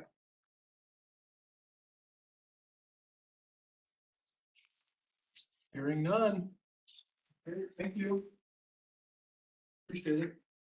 I think the last item here we have is SD 14, and so the board speaks to management through that strategic directive around their expectations for what should be happening with retirement plan funding. And so John Thurber here is ready to walk us through that conversation. John's our director of the Treasury and Financial Operations Group. And so Jeff talked a lot about asset performance and how the assets in the pension fund are performing out in the marketplace. And John's going to kind of round that conversation out with total funding and other things we're doing for the retirement plan to make sure we have the sufficient proceeds we need to honor the commitments we made. John? Thanks, Brad. I have the duty today to kind of put kind of a wrap up on our discussion on pension obligations for the year. And really ST 14 kind of guides us, board directive guides us on how we want to maintain our pension funding. If you go through that, obviously we want to make sure that we have a policy in place that helps guide us for funding and budgeting purposes. We want to use prudent financial processes to do this. We want to make sure our rating agencies are assured that we're handling our huge liability we have to retirees. And we want to make sure that it's transparent so people know how we're handling their pension obligations. So really, there are three issues that we have to follow as part of the policy. One is we have to use a nationally recognized actuarial firm to help us determine how much we have to contribute each year. The other is we have to set a discount rate that is determined through our asset mix and is developed through the outside process of using a consultant to help with that. And then last is we want to make sure that we fund each year what actuarially we're required to fund. And so we'll go through briefly what we've been doing on those three items. First item is that we do use Aon. They've been our actuary. It was Aon Hewitt, and it was Hewitt before that, but they've been our actuary for our pension plan for over 30 years. And they're one of the largest nationally known firms. We've used Aon a number of years, and they help guide us not just on our pension plan funding obligations, but also guide us on plan changes that we want to make in the future. HC engages with Aon also with monitoring our administrative work of our pension plan. So Aon is one of the largest firms, and we use Aon as part of determining our annual required contribution. Next slide. And so the discount rate is determined by what we invest in. And that's the asset mix that Jeff brought up. We have equities, fixed income investments, private credit, real estate. All that mix goes into determine what is the annual return that those investments make. And the discount rate that we currently have is 6.5%. That's that's the rate that we had in 24. It's been since 1920 or since 2022, 6.5%. And we look at using that rate in the future. When you look at what our asset mix is, we look at both Siegel Marco, who helps us determine that rate, but also Aon supports that process, and our auditor, Forbes, is involved with reviewing the rate, and all of them say that 6.5% is a conservative rate that we use based on our asset mix. So that was determined, and we feel comfortable using 6.5% in the future. So the next slide is, what have we done? Well, we have, based on our fund balance, our unfunded liability, and our discount rate, we have to contribute about $68 million in 2025 as part of what we call our annual required contribution. And the district is doing that and will do that as part of 2025. And if you look at our history, we've always contributed what our actuary has told us we need to contribute each year. And in fact, in 21 and 23, we've added $145 million more than what our actually required contribution was. So we've added more monies into our pension plan than is required. Hey, John, what would the 68.7 million be percentage wise in relation to total pay? I believe, if you look at that, I believe our percentage is somewhere around 25% of covered payroll, I believe in that range. And that compares, obviously, employees contribute 9% of their salary. Including the employees' contribution part of the 25? No, it is not. It's in addition to that. So if we go to the next slide, it kind of gives us their end results. What are we doing? Well, our funded ratio is increasing. In 2024, it was 74.3%. That would be as of January 1st, 24. Discount rate, as we mentioned, is 6.5%. And the retirement return as of the 2020, actually as of January 1st, 24, it's actually the 23 return was 11.9%. We'll update this for January 1st, 2025 figures in next year's report. We don't get some of this information until mid-year, and so that's the reason we don't provide that. But again, funded ratios are going up. The discount rate is conservative number when you look at our asset mix. And the retirement plan return, if you look at it over the last 5 years, has exceeded our discount, the discount rate that we have in place of 6.5 or 7%. So with that, our recommendation would be that the committee this and that we do meet our obligations under SD 14. So I'm happy to answer any questions about SD 14. Colleagues, questions? Remind us what percentage we need to get to not report out to the state? 80%. 80%. Yeah. Making our way there. Hopefully in the next few years. Any other questions? Okay, other questions? I have, I think it's a governance question. This SD really kind of hinges on the retirement plan policy. So maybe I could endeavor to attempt to like connect those things and describe it myself, but I'll really muck it up. So I'm wondering if Brad or Scott could help, like, I don't want to do a one-on-one necessarily, but like help make sure we understand our fiduciary responsibilities as it relates to that policy and how it flows into SD 14. So we understand how that soup all kind of fits together. Yeah, happy to take a run at a thought. So when we bring employees into the district, we make a commitment to them on benefits that they'll receive in accordance with their service here. And so as we make those commitments to the employees, we want to make sure that as we steward the funds are sufficient to satisfy those commitments over the life of their service and then beyond. And so that's kind of the concept that we're pursuing here. But was there an aspect of your question maybe that I didn't? Yeah, I'm wanting to make sure that the board understands its role. And that all makes sense. That's perfect. But yeah. And the board, the course of board's training, I know that Fraser often speaks to the board's fiduciary to the plan. Yeah. That would be helpful response to. Certainly, I can respond to that just very briefly. Clearly, the board of directors has a fiduciary obligation to oversee the retirement plan once it's created. It's the board discretion to create a retirement plan, but once it's done, you do have that fiduciary obligation. a big part of fulfilling that obligation is just exactly what Jeff went through today. Listening to a report from an expert of longstanding tenure with the district, who's been able to watch different market cycles and how they affect our plan.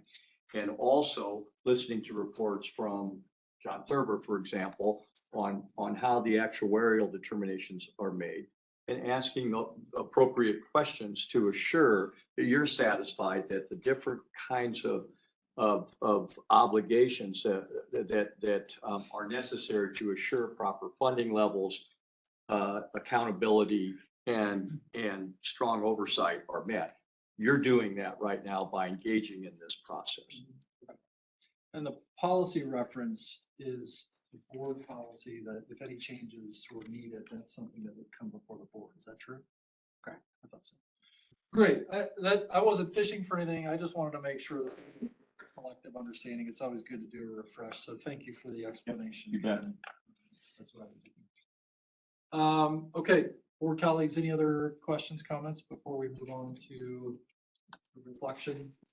No, I'll just say that I think changing the discount rate a couple years ago definitely aligns with that specific fiduciary. That came to us as a recommendation. We've appropriately set that. It's something that our fund is set up to achieve. And, you know, in years, we might even be better. But where other fiduciaries in our community have gotten sideways is when they've set that discount rate high, and then they don't have a retirement investment strategy that actually meets it. Great comment. Other comments, questions? Okay, thank you, John. Well done. Reflection slide. Any additional reflections on accomplishments, challenges, and or strategic implications?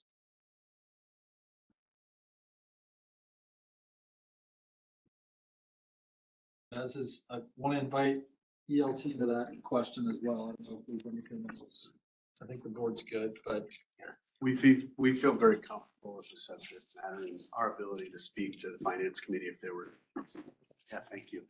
I think so. The only thing I would add is, you know, I've heard Javier talk about funding for several years now, and the focus that he's pushed on the organization to try to increase that funding and provide more stability. Because that's what it's really about, is making sure we have stability at the end, and we can meet our needs. And I can tell you there's been a concerted effort with the organization to try to meet that. Right. Okay. Great, thank you. Director Core, the Finance Committee rests. I got one. Oh, you got one. Sorry, we're not resting yet. Well, and I apologize for not having it earlier, but the 22 and 23, there were contributions.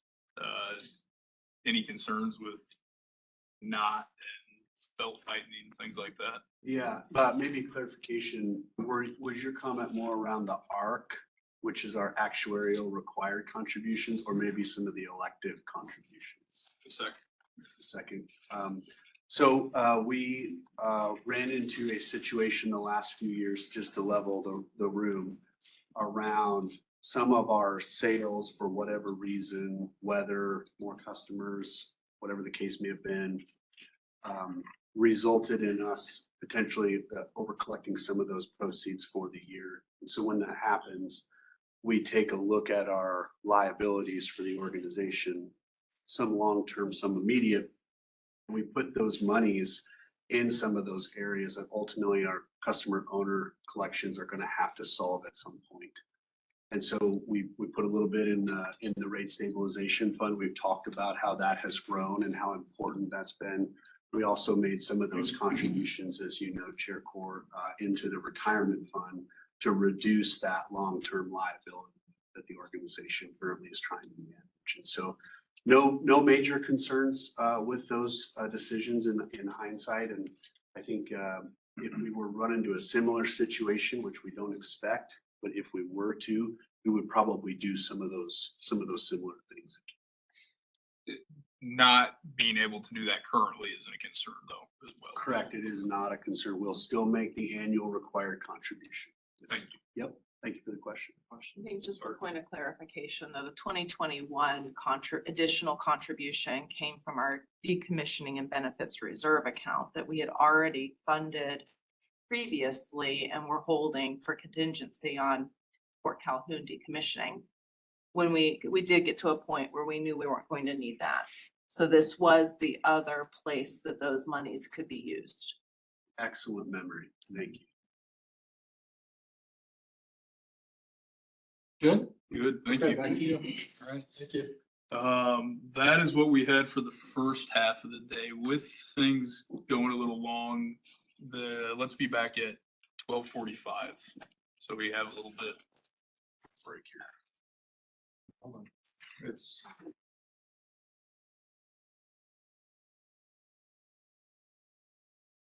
instead of a 15-minute break, just since the day's going a little bit longer. We'll be back at 12:45. Great. Thank you. All right, welcome back. We're gonna start with the chair report from Director Williams for Systems Committee. Yes, thank you. The Systems Committee did have a pre-meeting and I think we have, let's see, there we go. Pre-meeting, agenda's on the screen and several of these items were discussed, will be discussed today. Let's see, logistics, SD4, reliability monitoring report later today. We discussed in closed session this morning, additionally after the pre-meeting, the Transmission and Substation Contract Alliance. And that was a good discussion in closed session. And I think we are anticipating that being available for public discussion in May. And so we'll hear more about that next month. We talked about the Fort Calhoun Station decommissioning financial update, and that information is available for directors to review as necessary. We talked about new generation and transmission. We discussed that in both closed session earlier this morning, and there will be an open session update at the conclusion of the agenda today as well. And the other two are logistics items. There are additionally items that will be on the agenda today that were not discussed in the pre-meeting because there was nothing that was appropriate for the pre-meeting closed session prior to today. So I guess the main item from the pre-meeting was the upcoming discussion about the Transmission and Substation Contract Alliance. And we'll hear more about that next month. And again, there will be discussions between directors and staff between now and next month. And we're working through logistics on making sure sufficient information is available for all of the directors to review prior to the presentation next month. So if anybody has questions, feel free to share those and we'll keep things moving forward. With that, we do have action items on the agenda for today. First action item is the CASTA-SARPI transmission project. Troy, is that you or are you gonna hand it off? I'm gonna have Shane Hansen, our Director of Engineering, come up and discuss this item.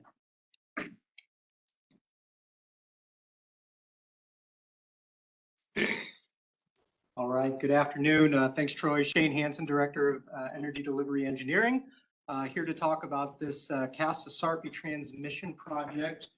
This is the contract for insulator and hardware, so that is what we're today looking to award that. As a reminder, the CASTA-SARPI transmission project is a 345 kV transmission line that runs from our Cass County station outside Plattsmouth, Nebraska, to our new Turtle Creek station in Sarpy County. It's approximately a 29-mile, 345 kV line. So the material that we'll be providing are not steel structures. We already have our alliance contract that is awarding the structures. So this is really that incidental material, insulators and hardware for the 345 kV line, as well as there's a associated rebuild of a 69 kV line that we did co-route this new transmission line with. So we'll be rebuilding and upgrading that 69 kV line as part of this. Only two proposals were received for the material. One of them was deemed legally non-responsive due to not having firm pricing or firm delivery dates. As such, that was no longer considered for evaluation. We did have the one remaining contract that was deemed both legally and technically responsive.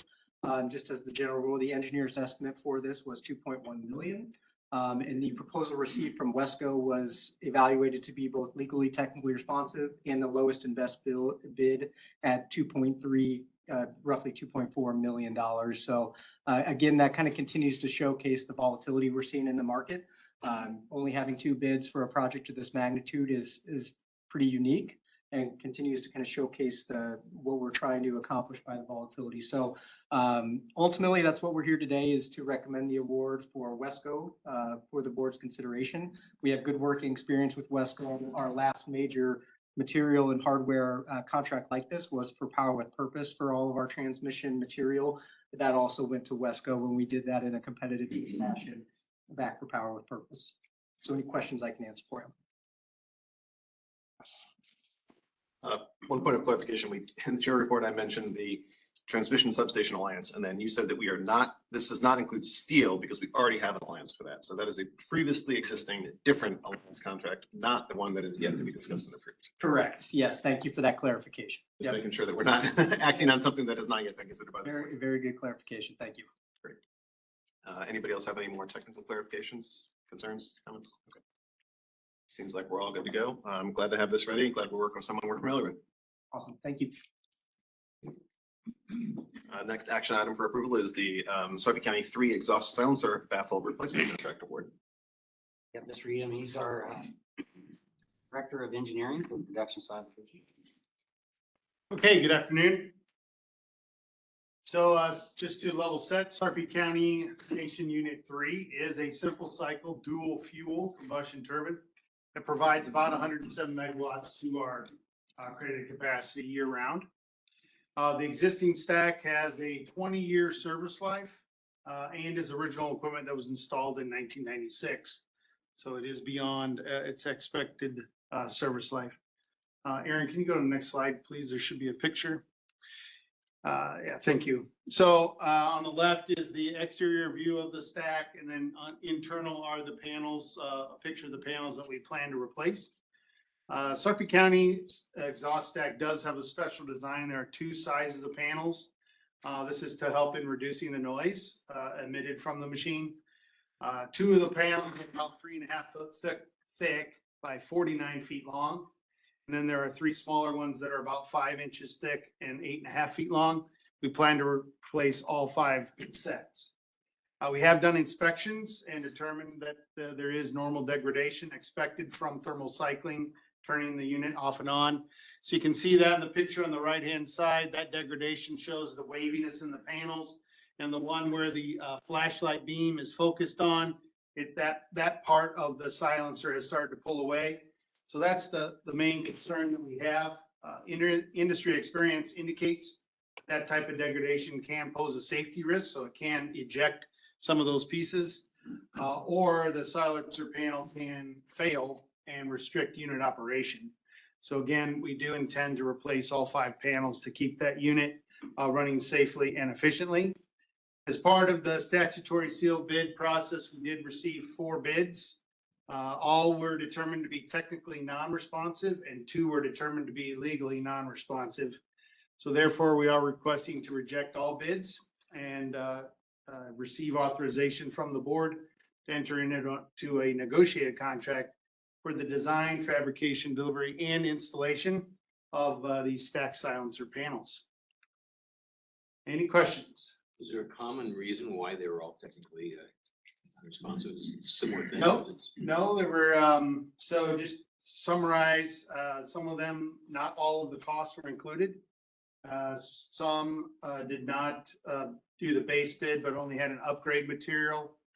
And a couple others, there was a design change, which could have resulted in an air permit challenge, and therefore we had to reject that one. So your sealed bid is very specific on what you're supposed to provide input on, cost, schedule, material, things of that nature. So when you have any type of variation from that, then you're no longer. Are there multiple manufacturers of these panels, or are they custom-made panels for every application? Yeah, so we did receive 4 bidders that we think could provide the product. We intend to, if permission is granted, to move forward with 2 to complete the negotiation.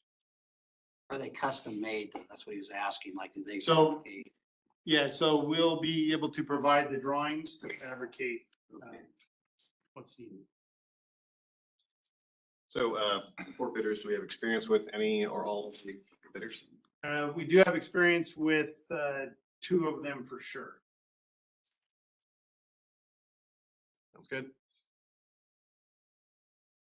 Other questions?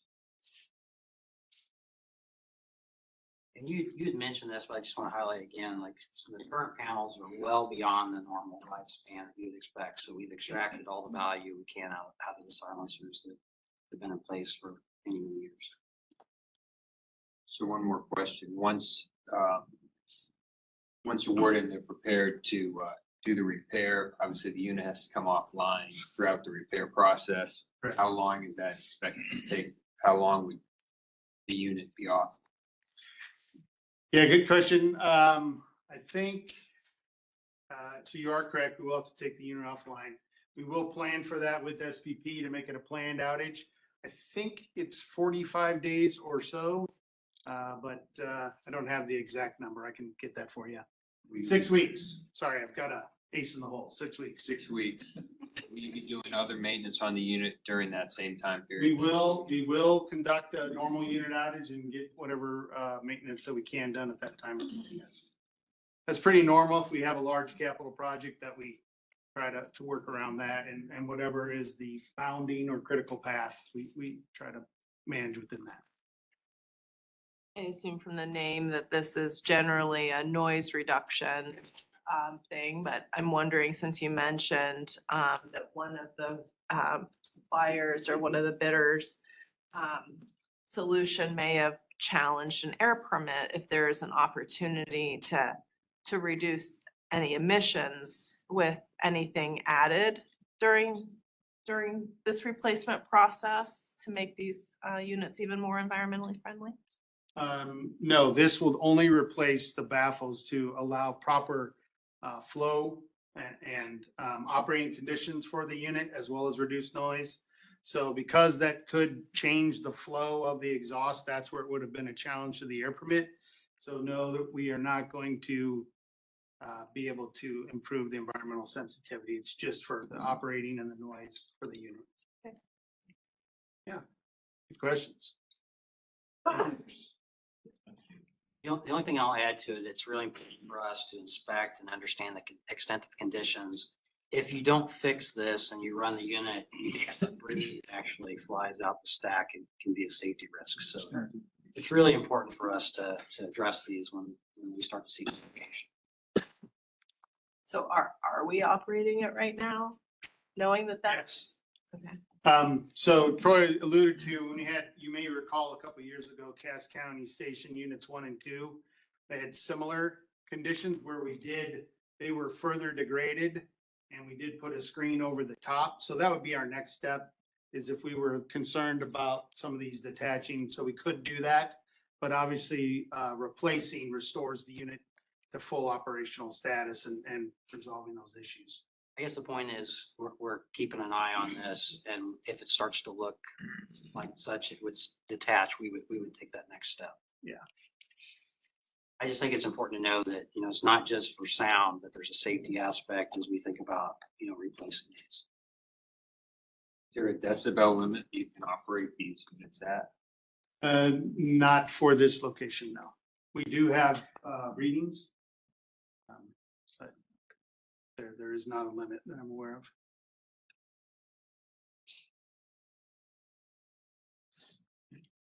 Okay, everybody? Thank you. All good. Thank you. All right, our next very exciting conversation here is on reliability, and we have Zavadil here. He's our director of asset management, and I think he has some exciting things to share, and he'll highlight some things that we need to continue to work on and invest in from a reliability standpoint. But overall, pretty decent News overall. Yes. So thank you, Troy. Clint Zavadil, Director of Asset Management, as he said, within the Utility Operations Business Unit. I have the opportunity today to talk about our reliability performance as it relates to strategic directive number 4. As we go through the presentation today, what you're going to see is going to be all 2024 year-end statistics. So where there is a measurement, we're talking 2024 performance here. There is a lot to cover, but there's also time available. You notice there's 30 minutes on the agenda. Speak up for questions. Having a hard time? Speak up. Okay. So a lot to cover, but there's time for questions. So with that, let's dive in. Right here is the summary of the strategic directive number 4. It specifies the targets for reliability performance in our electric system. Our electric system is quite broad, so there are actually a lot of requirements within the strategic directive, 5 of them in total. First is for the overall supply of energy. Moving in one level, we go to the generation, our generation fleet that we own, have a measurement for transmission, and then 2 more measurements for the distribution system. And that one gets 2 measurements because it's where the customers experience the end performance. And I'm going to go into the summary of the performance in all of these and go further in detail. But one reminder here before I move on. In the end of 2023, November of 2023, we did modify the strategic directive. We had a change there where we went from the equivalent availability factor for our baseload units to focus on the equivalent forced outage rate for our entire generating fleet. And that was done to line us up more with the needs of the system and the way these units are accredited. Next slide, please. All right, so we'll open with the summary. In absolute terms, we are meeting 4 out of the 5 very aggressive targets. And on the 5th one, generation, where we have had some challenges, we're seeing some real improvement where it counts this year. I'm going to walk in through detail on each one of these things in the coming slides, but I wanted to open with the bottom line up front. Next slide, please. All right, first requirement to talk about is overall energy supply. And the requirement here is that OPPD has energy supply available to meet our customer demands 100% of the time. Next slide, Aaron. Okay, this specific requirement is really fundamental to how our system is built and how the nationwide grid is built. This is the primary objective of the whole system. It's also how the industry is structured. And the way OPPD meets this requirement is through our own generation, through our purchase power agreements, and through our membership within the Southwest Power Pool. So that's a reserve sharing organization. Everybody that is a member of that organization then brings their generation, their transmission to the table. All of the members that serve load also have a capacity requirement plus some margin. That's talked about extensively in strategic directive number 9. But it creates several layers to the way you're able to supply energy to our customers. The summary for 2024 and even several previous years, we've been seeing an increase in where the supply margins may be getting eroded by the rapid load growth out there. But overall, OPPD did have energy to meet the customer demands 100% of the time in 2024. And actually for as long as we've been monitoring this. Next slide, please. Okay, now we'll switch over to generation. This is where we're seeing the most movement this year. Next slide. So to open this up, the way we measure our generation reliability is through the equivalent forced outage rate, and that's for our entire fleet. And what this really is, it's a ratio of forced outage hours or forced outage time as a percentage of the amount of time we operate our units. In 2024, we saw a significant improvement here, and that came especially from our combustion turbine fleet. And that's been a response to a lot of programmatic investments that you've been improving. We've seen a lot of overhauls, stack investments like the one Scott just brought forward earlier. That's given us these results. But we're still not meeting the mid-second quartile target here. There was a few items in 2024 which was really driven by steam turbines and a couple of generator items throughout the year. I often get the question, is it a factor? Is the aging assets driving it? And I'll say, yes, that's there, but it isn't the main story. That really shows up in part supply. So if you have a forced outage and you need a specialized part, it may not be available on the shelf. It can be manufactured, but it extends the amount of time you're going to be in a forced outage. And those supply chain issues, they affect our old units. They're also affecting our new units still as well. But it's really more about utilization. These units are seeing a lot of starts and a lot of ramps up and down. And they're perfectly capable of doing that, but that does accelerate the wear and tear on the units. As Scott mentioned in the last presentation, it's the starts that degrade the exhaust that we had to replace there. So we've continued to be aggressive with that posture of inspecting the units, making the investments, and we're really seeing it pay off. That moving from almost 16% down to almost 12% in 1 year is quite a move. One other thing I want to highlight before I leave this slide. When we made the change to the strategic directive in 2023, that mid-second quartile benchmark was landing at 8% based on the nationwide fleet of units out there. When we reviewed that statistic this year to see where it's landing, the industry as a whole is seeing a decrease in performance or an increase in that measurement. So now mid-second quartile is landing at 10.5%. That's quite a move for 2 years. So while the industry has had a trend in downward performance, we've been improving. And I think that's because we've been making these investments and we're catching up. Next slide. Just to highlight this, like your group, engineering, has spent a lot of time with EPRI and other industry leaders to hone our asset management program. Absolutely. Lots of inspections, using data and analytics to understand the extent of condition has driven us to kind of look at outages and asset management differently on our assets than we have in the past. So starting to see that, but it's a longer journey. It's not something you fix right away. It takes a while to get there. And we hope to see this trend continue to get down below that 10% line. Yeah, last year we were talking about asset management plans, programmatic long-term investment in the assets. Sometimes that shows up for motor replacements, combustion turbines, but it's also right down to the details of, how are you inspecting a particular critical valve to make sure the unit's ready to operate. But before you go on. Yeah. Can you tell us what the green and the blue is? Oh, yeah. So the blue area you see shaded there, that would be first quartile performance for our fleet. Green is second quartile. Thank you. And could you, forced outage, could you define for us? Yeah, so a forced outage is basically anytime something fails, you weren't planning for it, you don't have time to respond, your unit is now not available to operate. So differentiating it between planned outages. Yep, planned outages are outages that we plan weeks, months, and years in advance. Forced outages usually happen in the moment. You don't really have any wiggle room to delay them at all. And you said earlier that this is fleet-wide, so this includes, quick summary, all of our combustion turbines. Yep. Tell us about the renewables that we have. Is that included as well? All of our owned generation, so no, our renewables are not part of this measurement.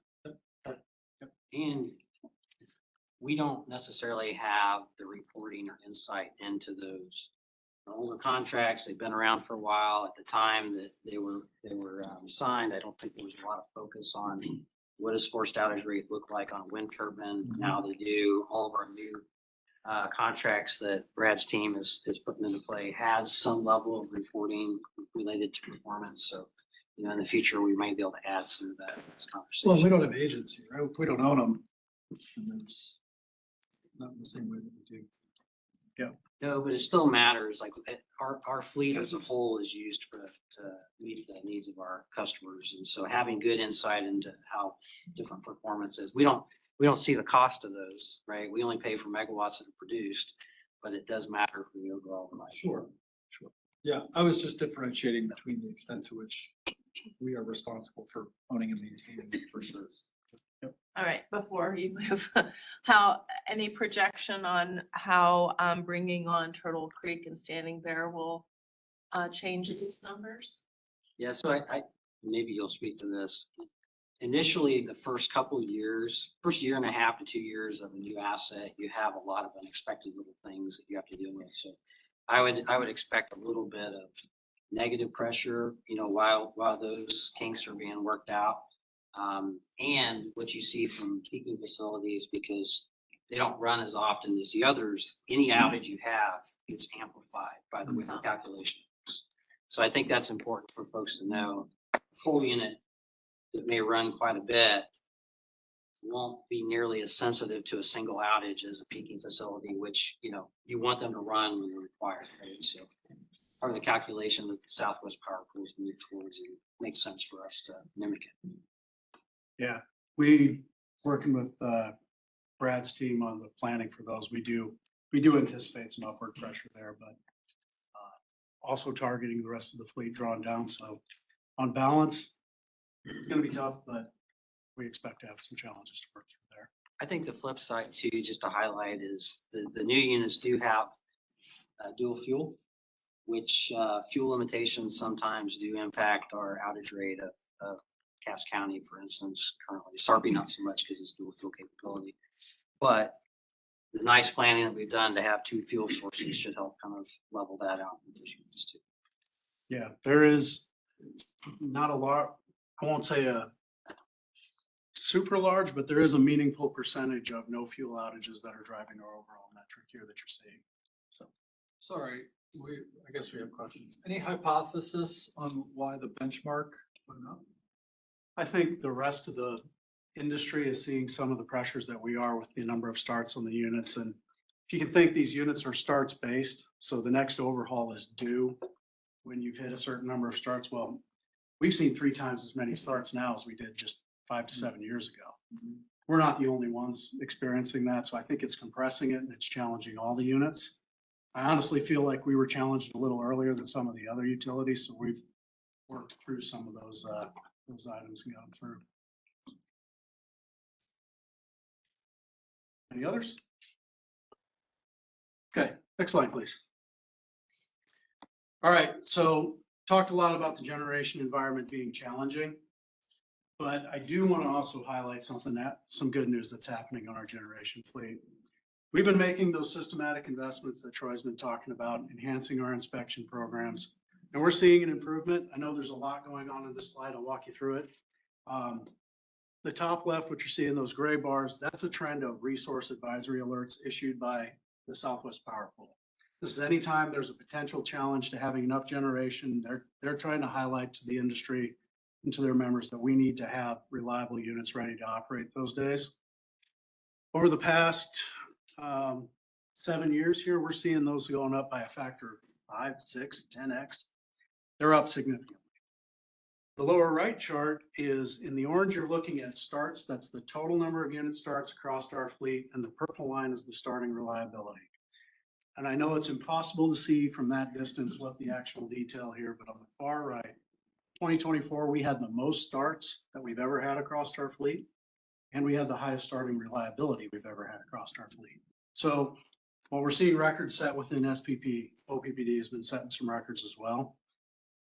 And this includes performance when it really matters. This has been led by our combustion turbine fleet.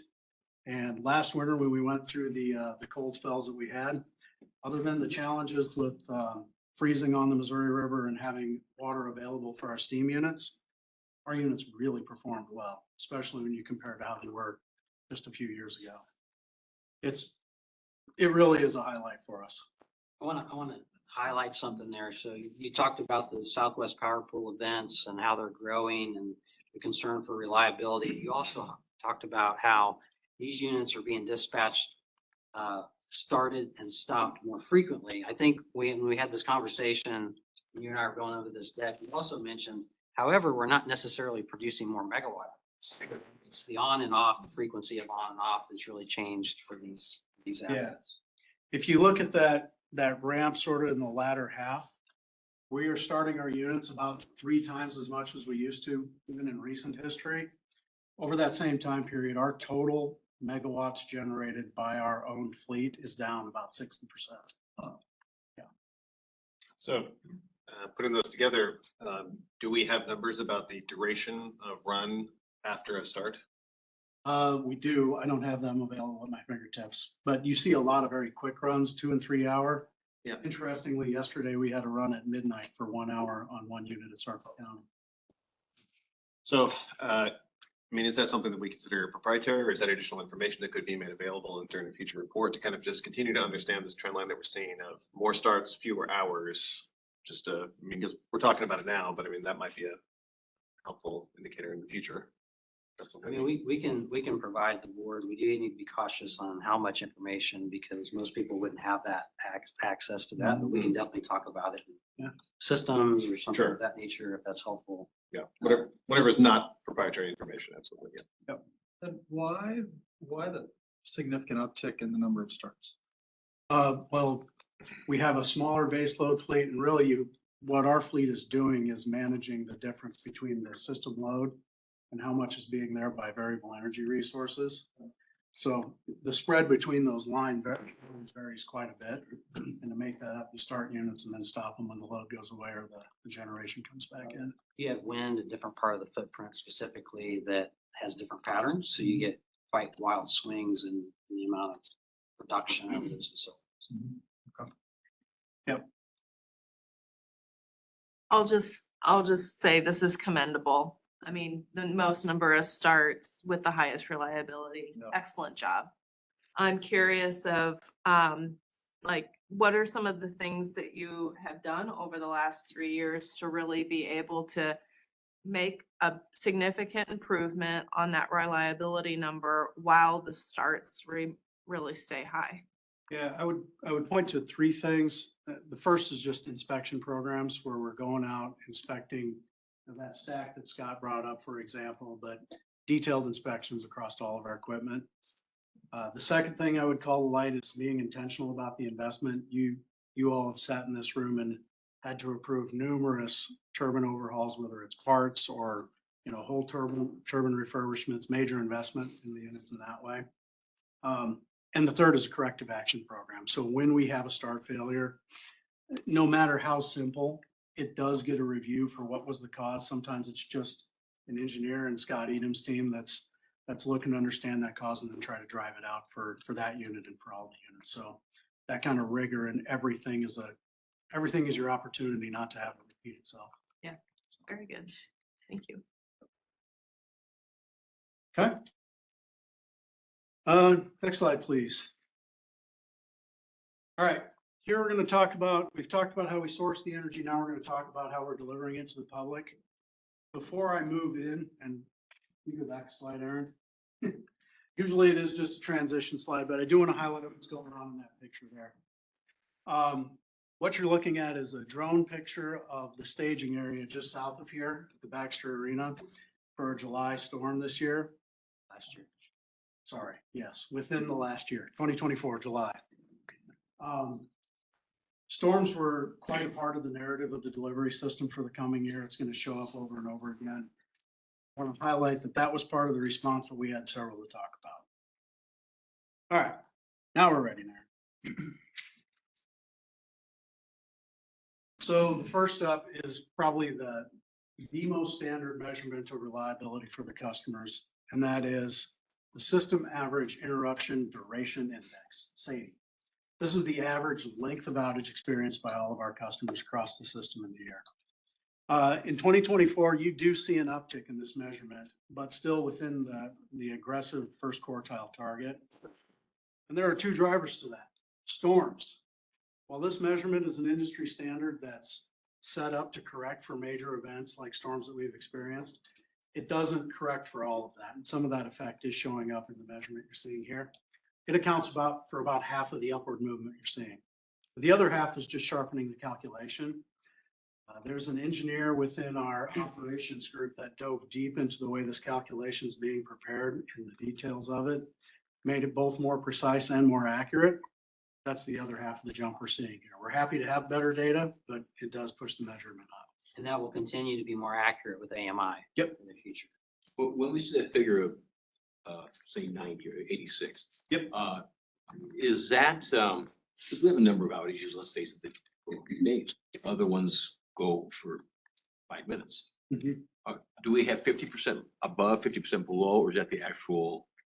So The actual average, but you know what I'm saying? There's different ways to call it. yeah. To say the average.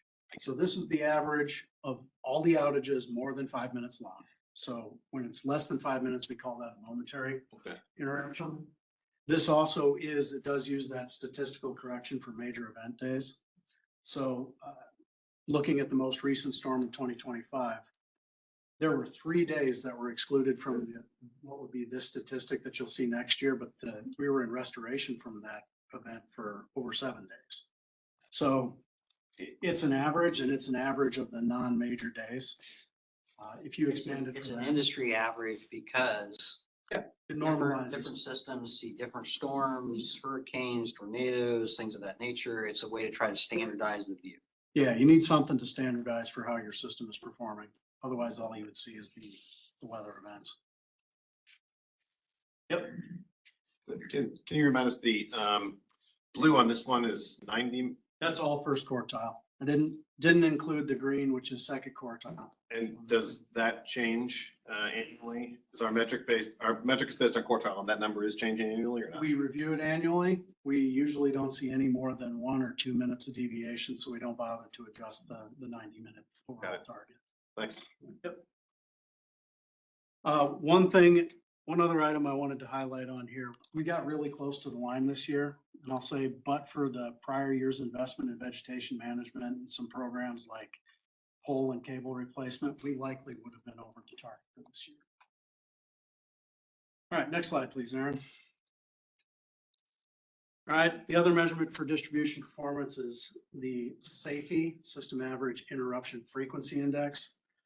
Much like SADI, this is looking at the customer experience on average.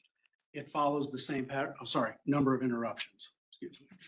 But it follows the same pattern that we're seeing in SADI. Really the same uptick, same history, same causes, just a different measurement. We have a little more margin against the first quartile performance here. Next slide, please, Aaron.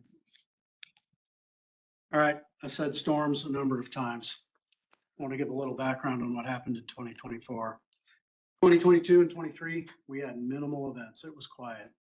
2024 storms. We just didn't have the big, large frequency that we major storms that caused us to activate our storm response protocol. So it was quiet as we measure it on our system by storm protocol. 2024 broke that. We had 6 of these events in 2024. If you add up the peak number of outages across all of those events, that was 311,000 customer outages that need to be restored. That's something we take seriously. We know that's, customers having to move out of their homes temporarily to escape cold or heat. It's lost food, it's lost medicine, lost business.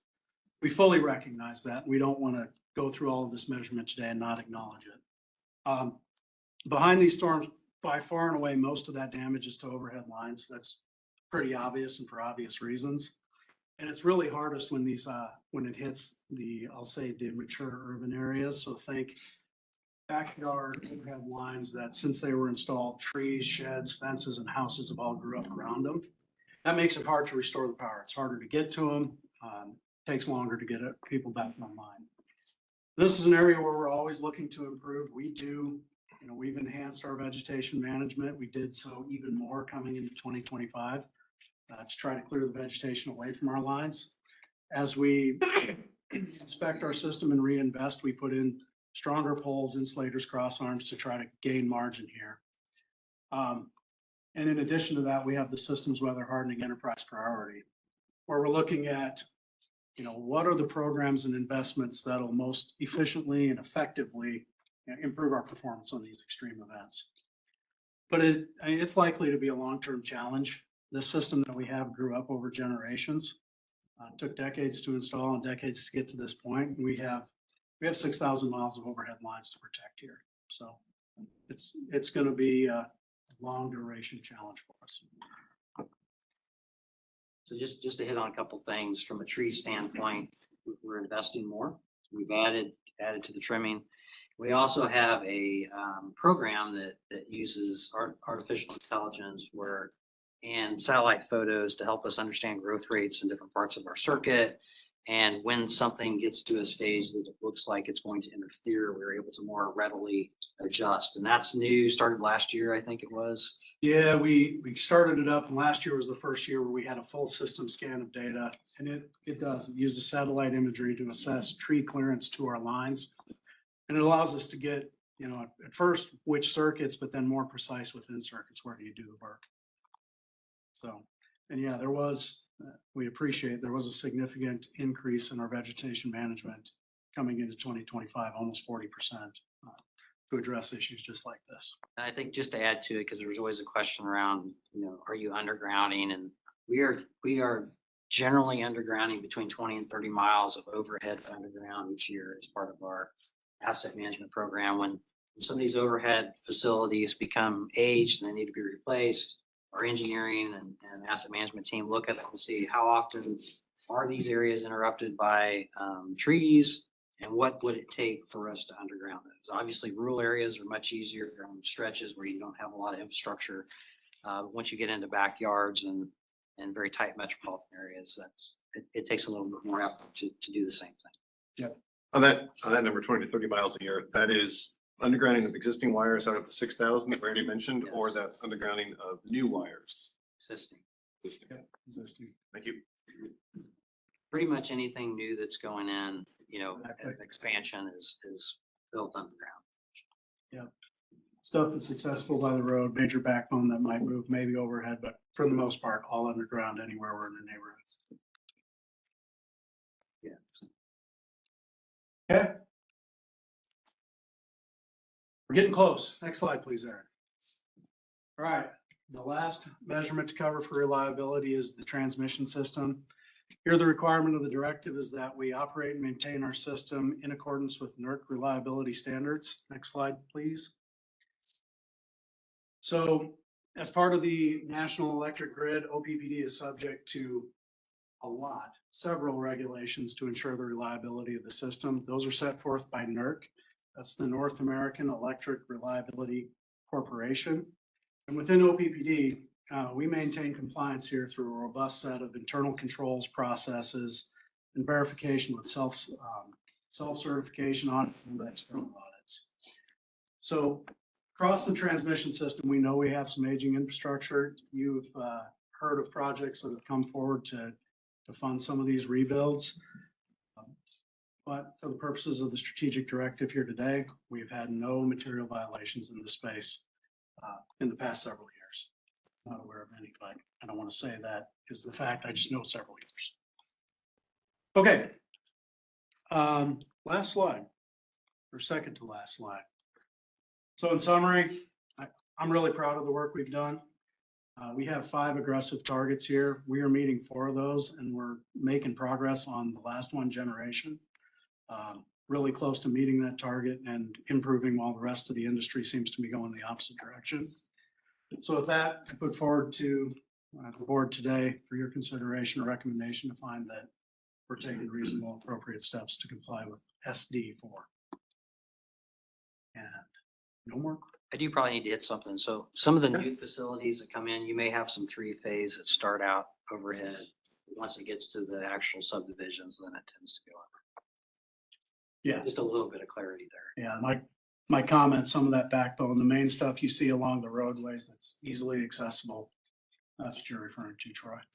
Things coming out of the substation. Yep.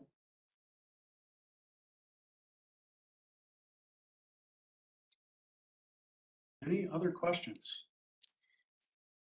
So on the safety and safety numbers there, do we have the ability to understand what type of system impact causes which customer outages, or is that something we will have in the future? Shortly, I mean, in the last storm event, we had both transmission and distribution system impacts. Do we know how many customer outages or duration or frequency was caused by transmission system impacts relative to distribution system impacts? Or is transmission sufficiently redundant that there were no outages directly caused by that? Is that the type of information that we have? Yeah, we would have that. Generally speaking, if it's a 345 or 161, you usually have enough redundancy that you don't see the interruption. Again, in some of the rural areas, when you get to 69, it may be the only major path of transmission in there. And so those areas probably would have seen interruption with this last storm a few weeks ago. Some momentaries, I would say transmission, it's almost entirely related to storms and still a very low part of the. Very low. Very low. I didn't break it out, but out of the overall safety numbers you're seeing, 50% of that shows up in weather and trees.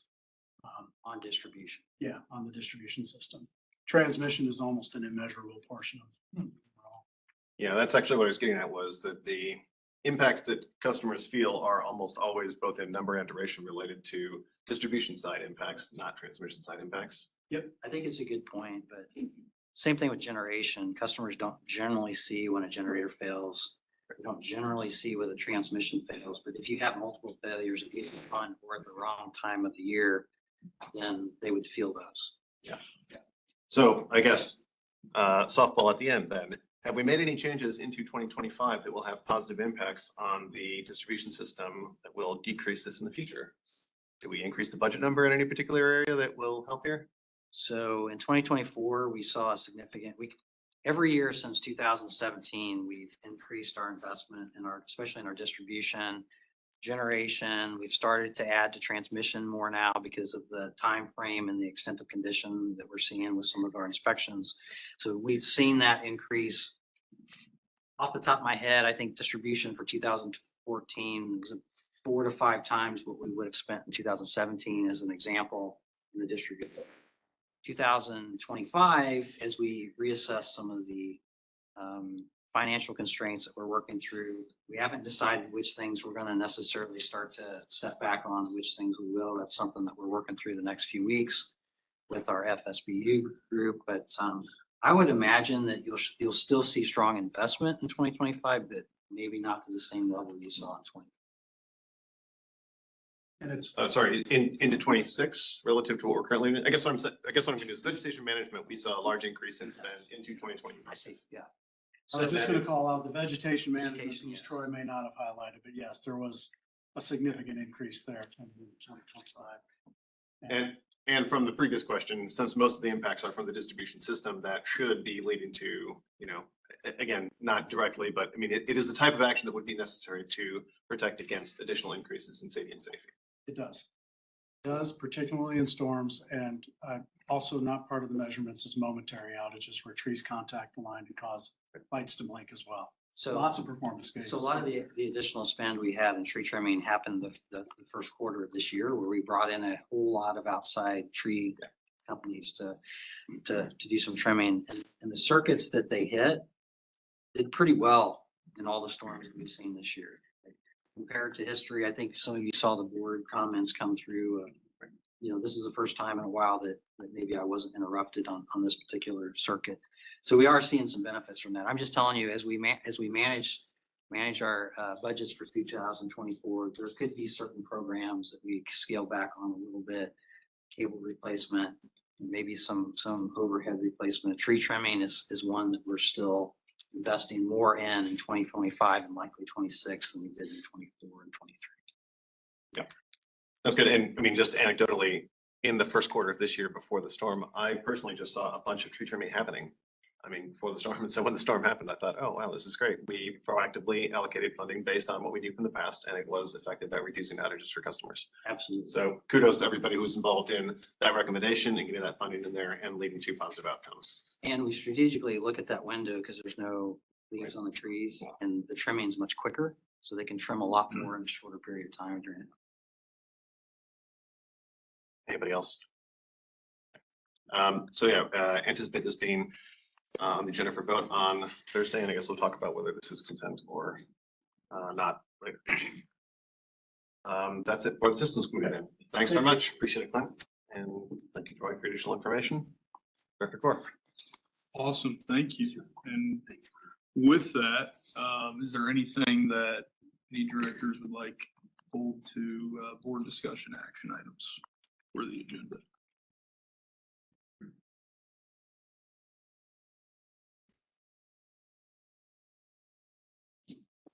We talk about SD4. Oh, yeah. You want number 7 removed? Yeah. Anything else? All right, let's move number 7 to board discussion action items. Excuse me, please. And then we can move on to the review of the board work plan, and I will turn over to Mr. Foch. And sitting on all the different committees, there's really been no updates to these. They are being worked in groups. And we expect to just complete a few of them next month as we'll bring forward some policy revisions that I would say are non-substantive in nature, but meaningful in terms of providing some clarity to the policies. And then we'll also begin planning for the August board work plan. It's hard to, or workshop rather, it's hard to believe that we'll already be in that state, but that will allow us to take care of some of these others as we begin to provide surveys out to board members come in June to really influence what the workshop will end up. Over. Thank you. And now on to Mr. Vi for new generation and transmission. Yeah, I think we have a few folks coming up to give an update on that. Or are you by yourself today? I think I have Danny and Scott coming after me.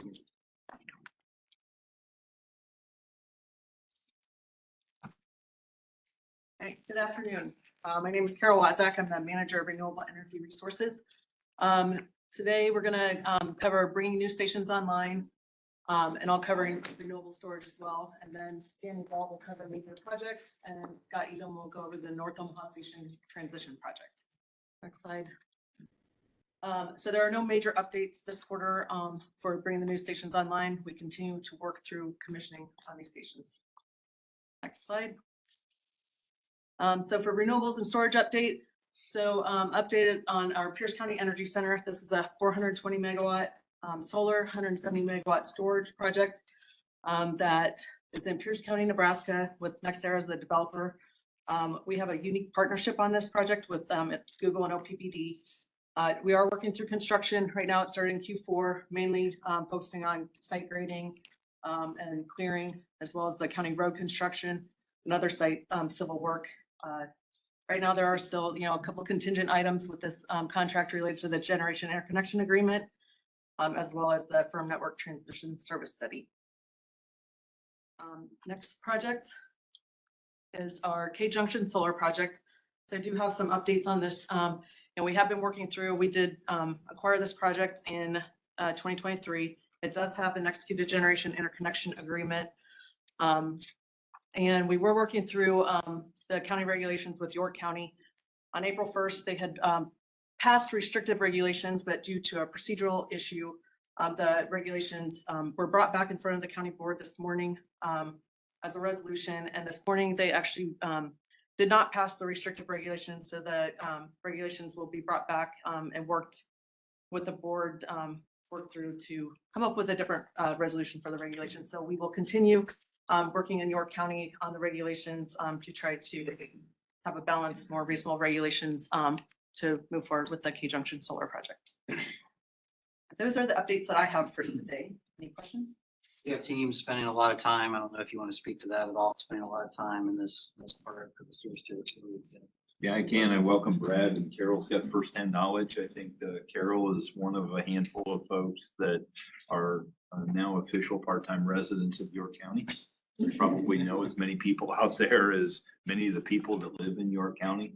I am fairly new to this effort since I took over the public affairs, and I've been nothing but impressed and thankful by the level of engagement, the level of partnership that our team has posed and tried to engage in with the decision makers and the residents of York County to try to explore and advance this opportunity.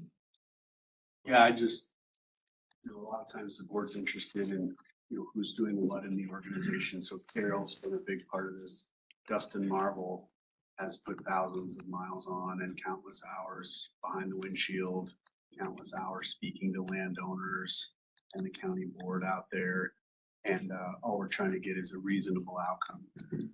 And so I just want to recognize those folks. And I think there's been some other folks involved. So Kale for sure. So please forgive me for missing them. But it's certainly nice to hear that we're gonna have more discussion, which is helpful. So this is a new development as of this morning. Yep. So acknowledging that, do we have a sense for next steps, timing, or is all of it still really unclear to me that we? Yeah, so out of this morning's meeting, they'll put it on the next board. So they meet every other Tuesday to begin the discussion. So I think next Tuesday or 2 weeks from now is when we'll get a better understanding of what timing they're thinking as far as pushing it through. But that was the next steps, was to put it on the agenda to start discussing changes at their next board meeting.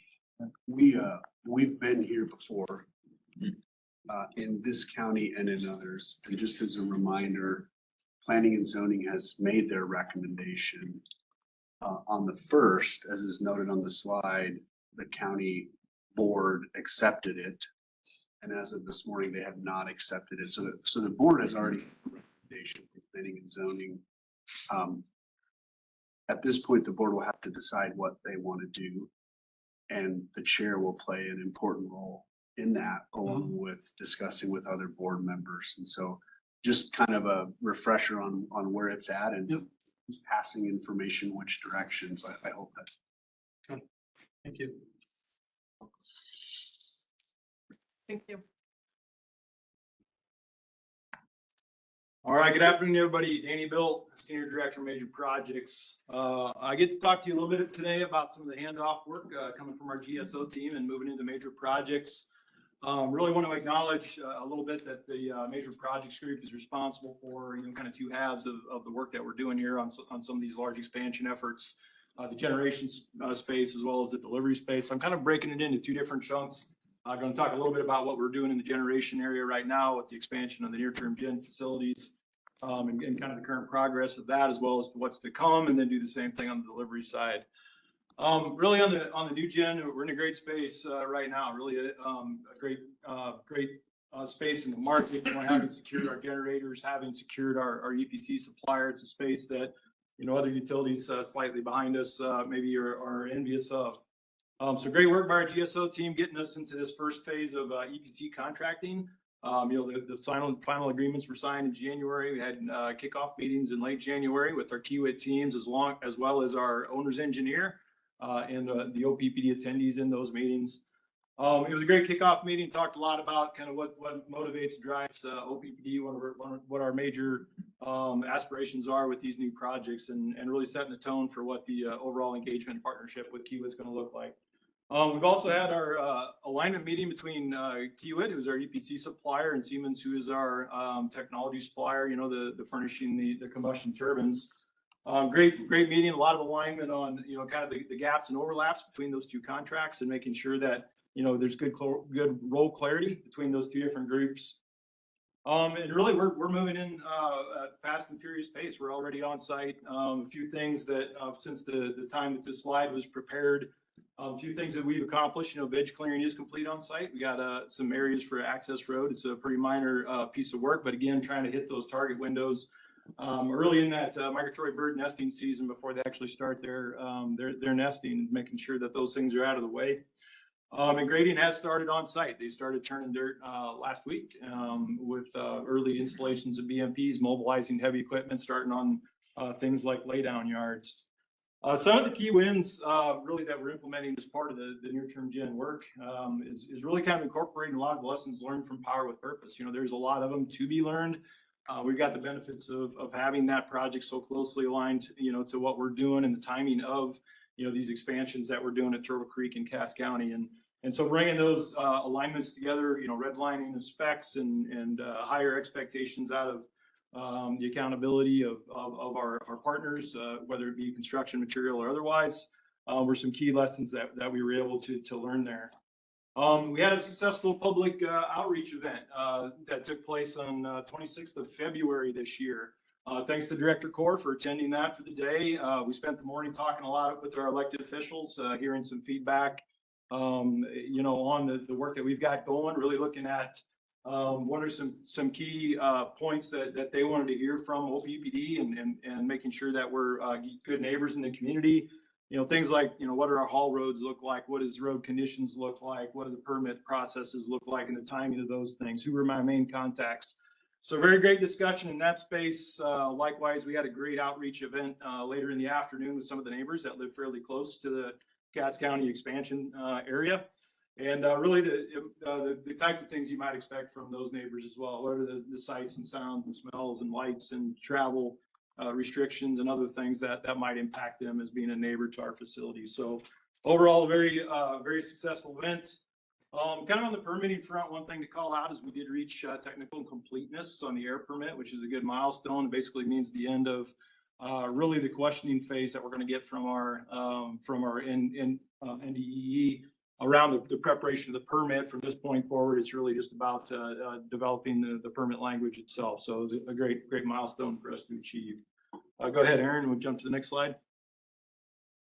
So what to expect over the next 90 days? We're really looking at kind of the ongoing construction of our entrance roads.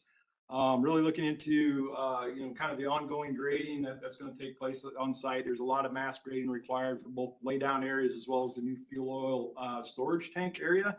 So kind of that area in green is going to be a lot of grading early in the process so that we can kind of keep pace with the fuel oil storage tank construction that's going to be taking place before summer. The slide's really showing the Cass County site.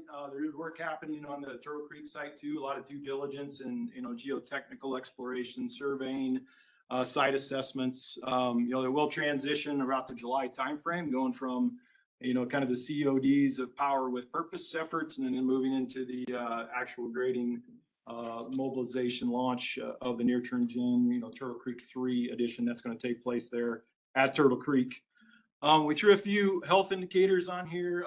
This early in the project, we're showing green lights everywhere, scope schedule, budget, everything's looking fairly green at the moment. We've just got the baseline schedule from our partner Kiewit, and so we're reviewing that right now, looking at that over the course of the next 2 weeks to really look at aligning with all the other schedules that we have on site, whether it be delivery of other owner furnished equipment or other things. Really looking to align, make sure we got good clarity and line of sight to how the construction sequence is going to go. Go ahead, Aaron, with the next slide. On the delivery front, I'm going to talk about really just two main projects that are maybe moving into the next phase of their construction. The Cass County, Cass to Sarpy transmission line and the North Douglas County transmission line. Both these projects are probably very familiar to the board. We've presented on both of these things in several different fashions, and had a couple of other board actions that come through. Even Shane was just up here talking about the insulator hardware needed for the Cass to Sarpy transmission line. Really over the first quarter, getting the agreements in place with landowners to go in and do a preliminary engineering work, geotechnical survey, soil borings, some of those kinds of things. That went fairly well. On the North Douglas County transmission site, we're really focused on schedule acceleration. This project is key for load growth in that region, and so there's a lot of value for us to try to get the schedule left as far as we can. So we're working really hard on at least compressing the engineering schedules at this early stage of the project to make sure that, we have ample room for the long lead procurement and other aspects of that project. Really looking to try to bring those end dates up from December 27 up into something earlier in the year. So that's kind of a key area of focus for us. A lot of one-on-one landowner conversations, looking to start some easement acquisitions for portions of the overall project on North Douglas County. So far, all things are going well on these. A few key wins, early manufacturing slots. I think you've heard from Shane a few times about the value of some of the alliance contracts that we have.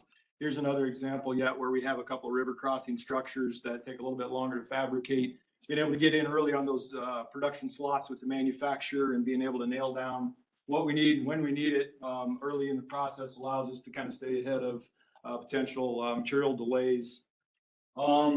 The North Douglas County compressed engineering schedules, I talked about that a little bit. Right now, it seems to be going fairly well. We got a couple of different design alternatives that we're looking at for some key encroachment areas.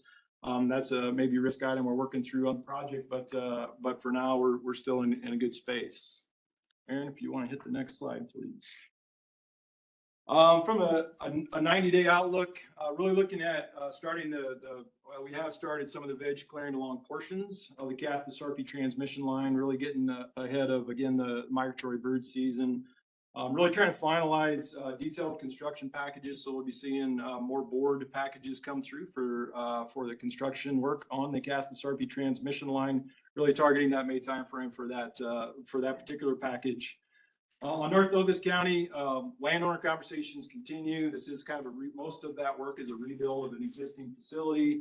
We have some recent experience with that. We're trying to start early with the communications. We're trying to give them plenty of heads up of what construction looks like. We're trying to minimize, potential for negative impacts to landowners as it relates to access for heavy construction equipment and some of the other construction activities that are taking place. Really looking at public hearings a little bit later this spring and early summer. with an RFP for bid, looking to June 2025 timeframe. So these two projects and really moving into that, moving into that construction phase. Same thing on health. You know, from a schedule perspective, we're looking pretty good. Again, kudos and credence to the, you know, the value of, you know, partnerships and leveraging some of these agreements that we've got in place. One of the things on budgets, and we're putting this at a balance at the moment. One of the key things that we're seeing from a lot of our suppliers are notice of potential change orders. You know, we have contracts with a lot of different vendors. But we're starting to see these notices come through as we see things like tariffs kind of hit the market, what it does for, you know, those sorts of, you know, downstream consequences for us as far as project risk is concerned. I think the potential of tariffs would maybe just be a, you know, a risk bubble, maybe not so much about a yellow, you know, budget bubble necessarily. However, there are increasing demands in the market. We've heard that from other directors that have been up here and talked.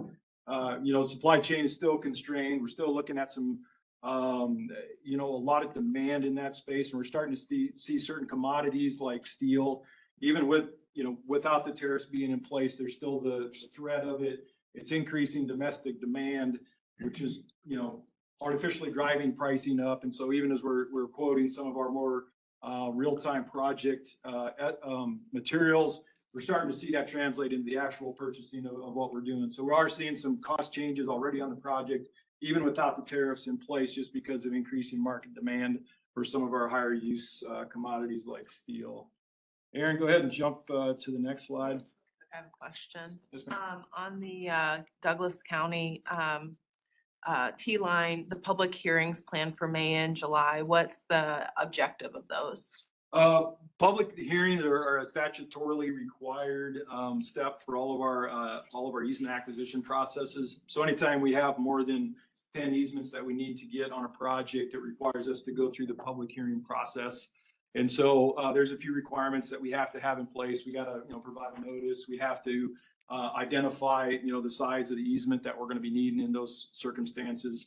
I did mention that it is a rebuild of an existing line. So in some cases, there is one new line segment as well, but the totality of all of those projects together, there's more than 10 property owners affected by it, which drives the hearing requirement. So, and in that process, it's pretty standard fare for what we do in all of our large transmission projects, where we identify, you know, what the construction looks like, what an easement is, you know, what your rights are as a property owner, what our rights are as a utility, talking about the eminent domain process and those sorts of things. That's kind of the purpose of what that public hearing is about. Okay, thank you. Yeah. Okay, trying to figure out a way to make the delivery portfolio more meaningful to the board. You know, you saw some content in closed session. You're really showing a lot of different lines on a map, you know, of all the different projects that we have in motion. The intention over the course of time, these quarterly updates for the new generation and transmission will incorporate more awareness of all the other projects that are in the portfolio. For now, just as an introduction, until we get, you know, kind of the right cadence and package of information to show this is more of a portfolio. Really kind of looking at this by the numbers. You know, 600% increase in new substations over the course of the next 7 years, you know, compared to the last 7 years, right? So a significant impact, you know, to us as a utility when we're in such a rapid expansion. It is 600% increase in the growth, not overall. Correct. Yeah. So what we're really talking about is, you know, what is a typical sequence of new substation builds look like for a utility over time, and then where are we at right now? So we're starting to see, you know, where we're accelerating how fast we need to get new substations online for load growth, for unique demands, you know, things like merchant generation interconnects and other things on our system. Yeah, so we're not increasing our total footprint. We're really just saying in the last 7 years we did X, and now in the next 7 we're looking at least 14 substations, but perhaps more as we know more from new economic development and other growth factors. And then Danny, we have what, as an example, we have 124, 25 substations. Yep. We're adding 14. Yep. It's pretty significant, right? So maybe 10%, increase of overall. We talk a little bit, we talk a little bit about the 400% increase in the transmission space, and that's, you've probably seen that in a couple of other presentations. And, it's 250, 270 miles that we have on the books, projects that are approved in the corporate operating plan or we're starting on, with others waiting in the wings. And so I believe Javier likes to highlight, we're increasing our transmission total line length by a third, so maybe 10% growth in the substation in total. We're 400 some miles of transmission when we have about, 12 or 1,300 total miles on the system. So pretty profound, pretty rapid expansion growth that we haven't seen, since the 70s. And so it's a pretty impactful time for us. And this is really what's driving some of the unique strategies that we're trying to implement, as part of our major projects effort. Last slide, please, Aaron. So what I want to leave you with is just maybe a couple of touch points on emerging risks and some focus areas for us. I touched a little bit about tariffs already. We're really kind of keeping an eye on that, seeing what the market's doing, testing this with our neighbors, our suppliers, really working closely with our supply chain team and making sure that the latest and greatest information is shared and cascaded. There's also some of the projects we're working on, have some requirements for domestically sourced content, so BABA, Buy America, Build America. So some of those kinds of things are adding to the potential costs that we might see on some of these projects. So it's something we're working on. Sourcing of labor in particular is something that we're monitoring closely and making sure that we're aware of maybe how the industry is responding to all the new work that's coming out. We think we have some pretty good strategies in place to try to mitigate some of those risks the best we can, but we can't let just the availability of labor really slow us down in our goal of resource adequacy and the transmission lines and other assets that support that. On the work management front, we continue to focus on finding efficiencies with our strategic partner, Burns McDonnell, really trying to optimize the best we can of how we're using some of those resources in complement of our own. As we see some of the changes in the work that OPPD may be doing in 25 or 26 due to budgets, we might free up some resources to replace some of the Burns and Mac staff that we have doing specific projects. Also identifying process improvements within OPPD to streamline activities. So always looking for ways to better manage the cost, scope, schedule, resource, and risk. And there's plenty of opportunity for us to use projects of this magnitude to optimize processes or leverage some newer technologies and those sorts of things along the path. So with that, that kind of concludes my piece of the presentation. If there's any other questions. All right, thank you.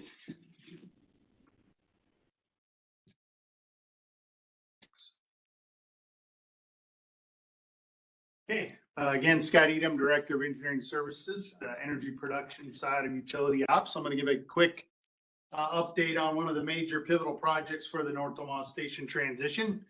So it's a huge milestone. The two pictures, the one on your left is one of the actual 15 burner assemblies that are staged on the turbine deck at North Omaha. So the burners have arrived, major milestone.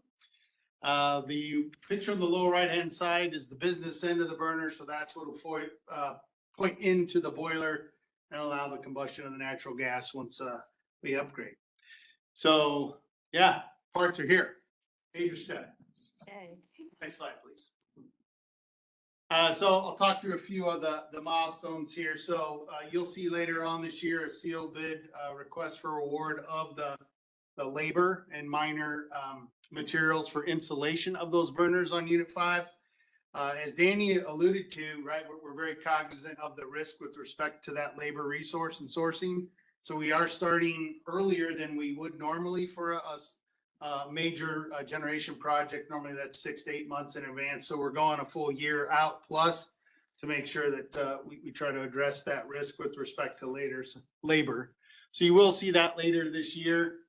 In Q4 of 2026, that is the expected start of the fuel conversion outage for both units 4 and 5.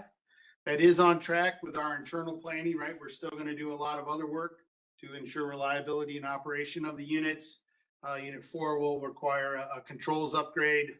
to operate more efficiently on natural gas. So again, internally, we are on track, but again, as a reminder, we still have to meet all the regulatory approvals and prerequisites of the prior resolution that extended North Omaha, which was in August of 2022. But again, we are on track for that expected start. So the last coal combustion, if you will be in late fall of 2026. We'll take the units into outage and do some of the major projects. And then we'll be ready to start them up and be ready for accredited capacity on natural gas for the spring of 2027. And so we wouldn't expect them to run in the winter. So basically, we'll still complete combustion on coal by the end of 26 is the expectation, and then be ready for the summer season on natural gas. So that's what I have for, hey, any questions? Could you remind us what the prerequisites and regulatory approvals remain? Yeah, so Turtle Creek and Stanford Lake stations both have to be finished with construction. The SPP generator interconnection application has to be issued with no restriction of their operation. So that's the one that we're still waiting. We expect that Q3 of this year. And then we have to be ready for the conversion outage. And I think I got them all. I think, The retirement and replacement of units 1, 2, and 3 also has to occur. Sorry, forgot that part to allow, because there's only sufficient gas supply in North Omaha for about 280 megawatts. And so that's either units 4 and 5 post conversion or unit 1, 2, and 3. So those are the 3 major approvals, 2 of which are external with SPP. SPP. Correct.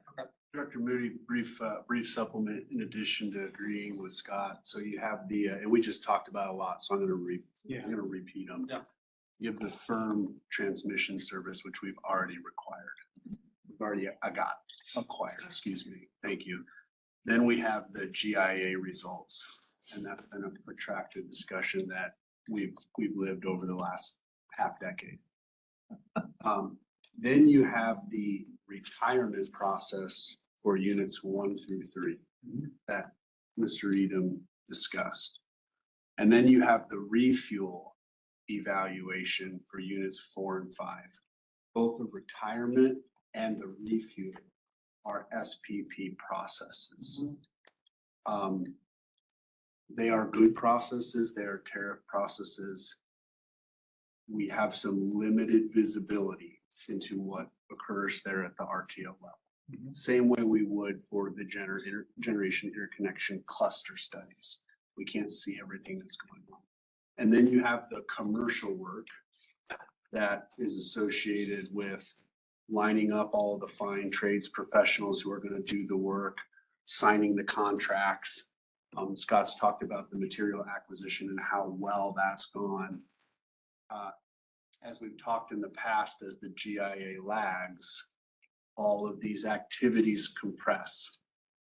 And it makes it more difficult. And it's important that we acknowledge the difficulty of all of the work streams in totality, not just 1 or 2 that various groups tend to spend a lot of time in. And sometimes that's tempting. It's a lot. No, that's helpful. I think I'll say part of the reason I'm curious about that was making sure that I have an understanding for in a regulatory environment that is trying to understand the extent to which an influx federal regulatory environment may have an impact on our plans. You named everything, but none of what you described at present will require federal regulatory action. Right? It all sits with SPP if it was external to us. And there are unknowns, I think it's fair to say, from a federal regulatory landscape that we just don't know what they are. Is that fair? Correct. I would say there's a lot of pieces moving fast and hard, to use kind of some of Jeff Busick's language from this morning. And so I'll just make that general comment of the federal landscape. One thing that is important to note is that, and we've talked about this in the past, I think there was a slide up here on the structure of the federal government's sort of regulatory agencies, where you have NERC and FERC reporting to the DOE, which report up to the president from an administrative agency perspective. It is true that the Southwest Power Pool is responsible for these processes and these steps that need to take. It is also true that the RTOs roll back up into the federal government via FERC. And so as we contemplate the landscape and all of the things that are changing, we are very aware of that. Yep. Okay. Thank you. Those are the kind of things we're keeping a very close eye on. course. We talked about coming back. I do want to scratch one more time, like the compression is real. That we're starting to see and feel, and we're trying to do everything we can to make sure that we have as much certainty as possible on timeframes and resources and things of that nature. But this is a conversation we're having a lot about right now because there's been different points in time that we thought we'd have generation interconnection certainty, and that has moved out. And before we can take some of these other steps that he so eloquently spoke to, is you have to have that one before you move to the next one and the next one. So definitely a lot of complexity in the time frame that we have here, and some risks that we're trying to navigate.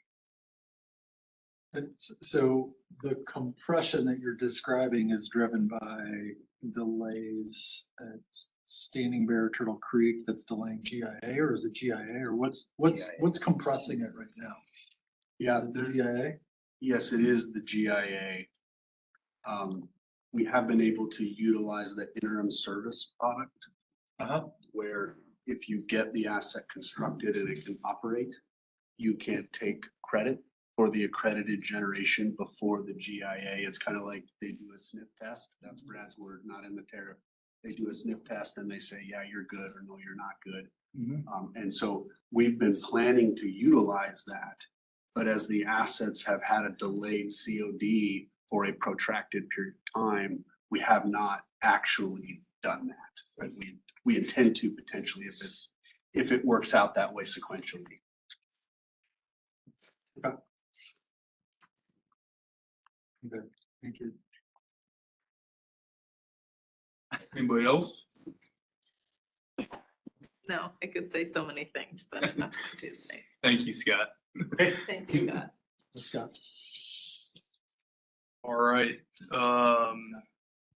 That's everything for the agenda today. Before we adjourn, we'll take comments from the public on items of district business. Comments made by all parties during the meeting are a part of the official public record.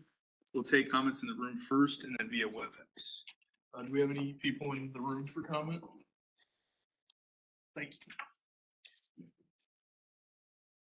All right, so for comments for WebEx attendees, if you wish to make a comment, please send the meeting host a message using the chat feature or utilize the hand raising. Detailed instructions can be found on the OPPD website at the link shown on the screen. When I call on a member of the public to speak, please affirm that we can hear you before commencing with your comments. Please state your name, address, and the name of any organization or person you represent. Each individual will be allotted 3 minutes per matter pending. To assist you, we'll use the timer on the screen and signal you when 30 seconds remain, as well as when the time is up. If you have written materials, please email them to corporatesecretary@oppd.com and they will be received on our behalf. Please direct all your comments to me. I'll either respond to you directly or defer response to another board member or officer of the district. The board values and welcomes civil, respectful, clear, and concise communication from the public. During public comments, speakers should refrain from repetitious, profane, or irrelevant comments. Speakers shall refrain from pulling the board, as such vote is not on the agenda and prohibited by law. Ms. Lane, is there anybody on WebEx that'd like to make a comment? David Corbin. Okay, so for members of the public joining via WebEx, the comments of items of district business, please send a chat to the meeting host or use the hand raise feature at WebEx. Telephone users can press *3 to raise their hand. Dr. Corbin, can you hear me?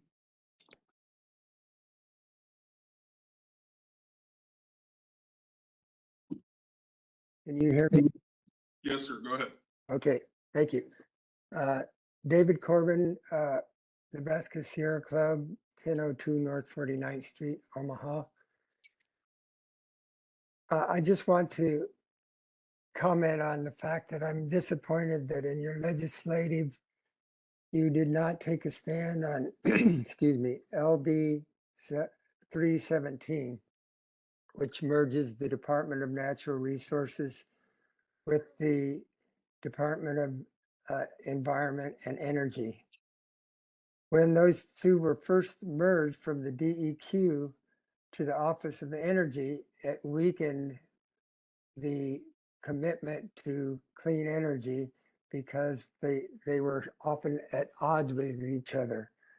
Adding yet another agency, in my view, will weaken it further.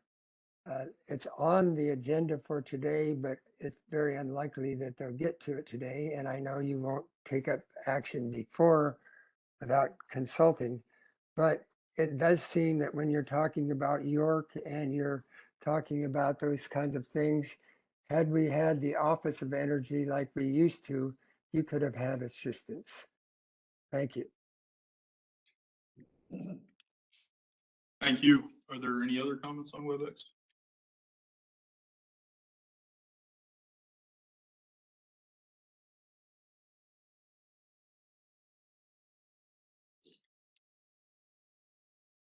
No more comments. All right, thank you.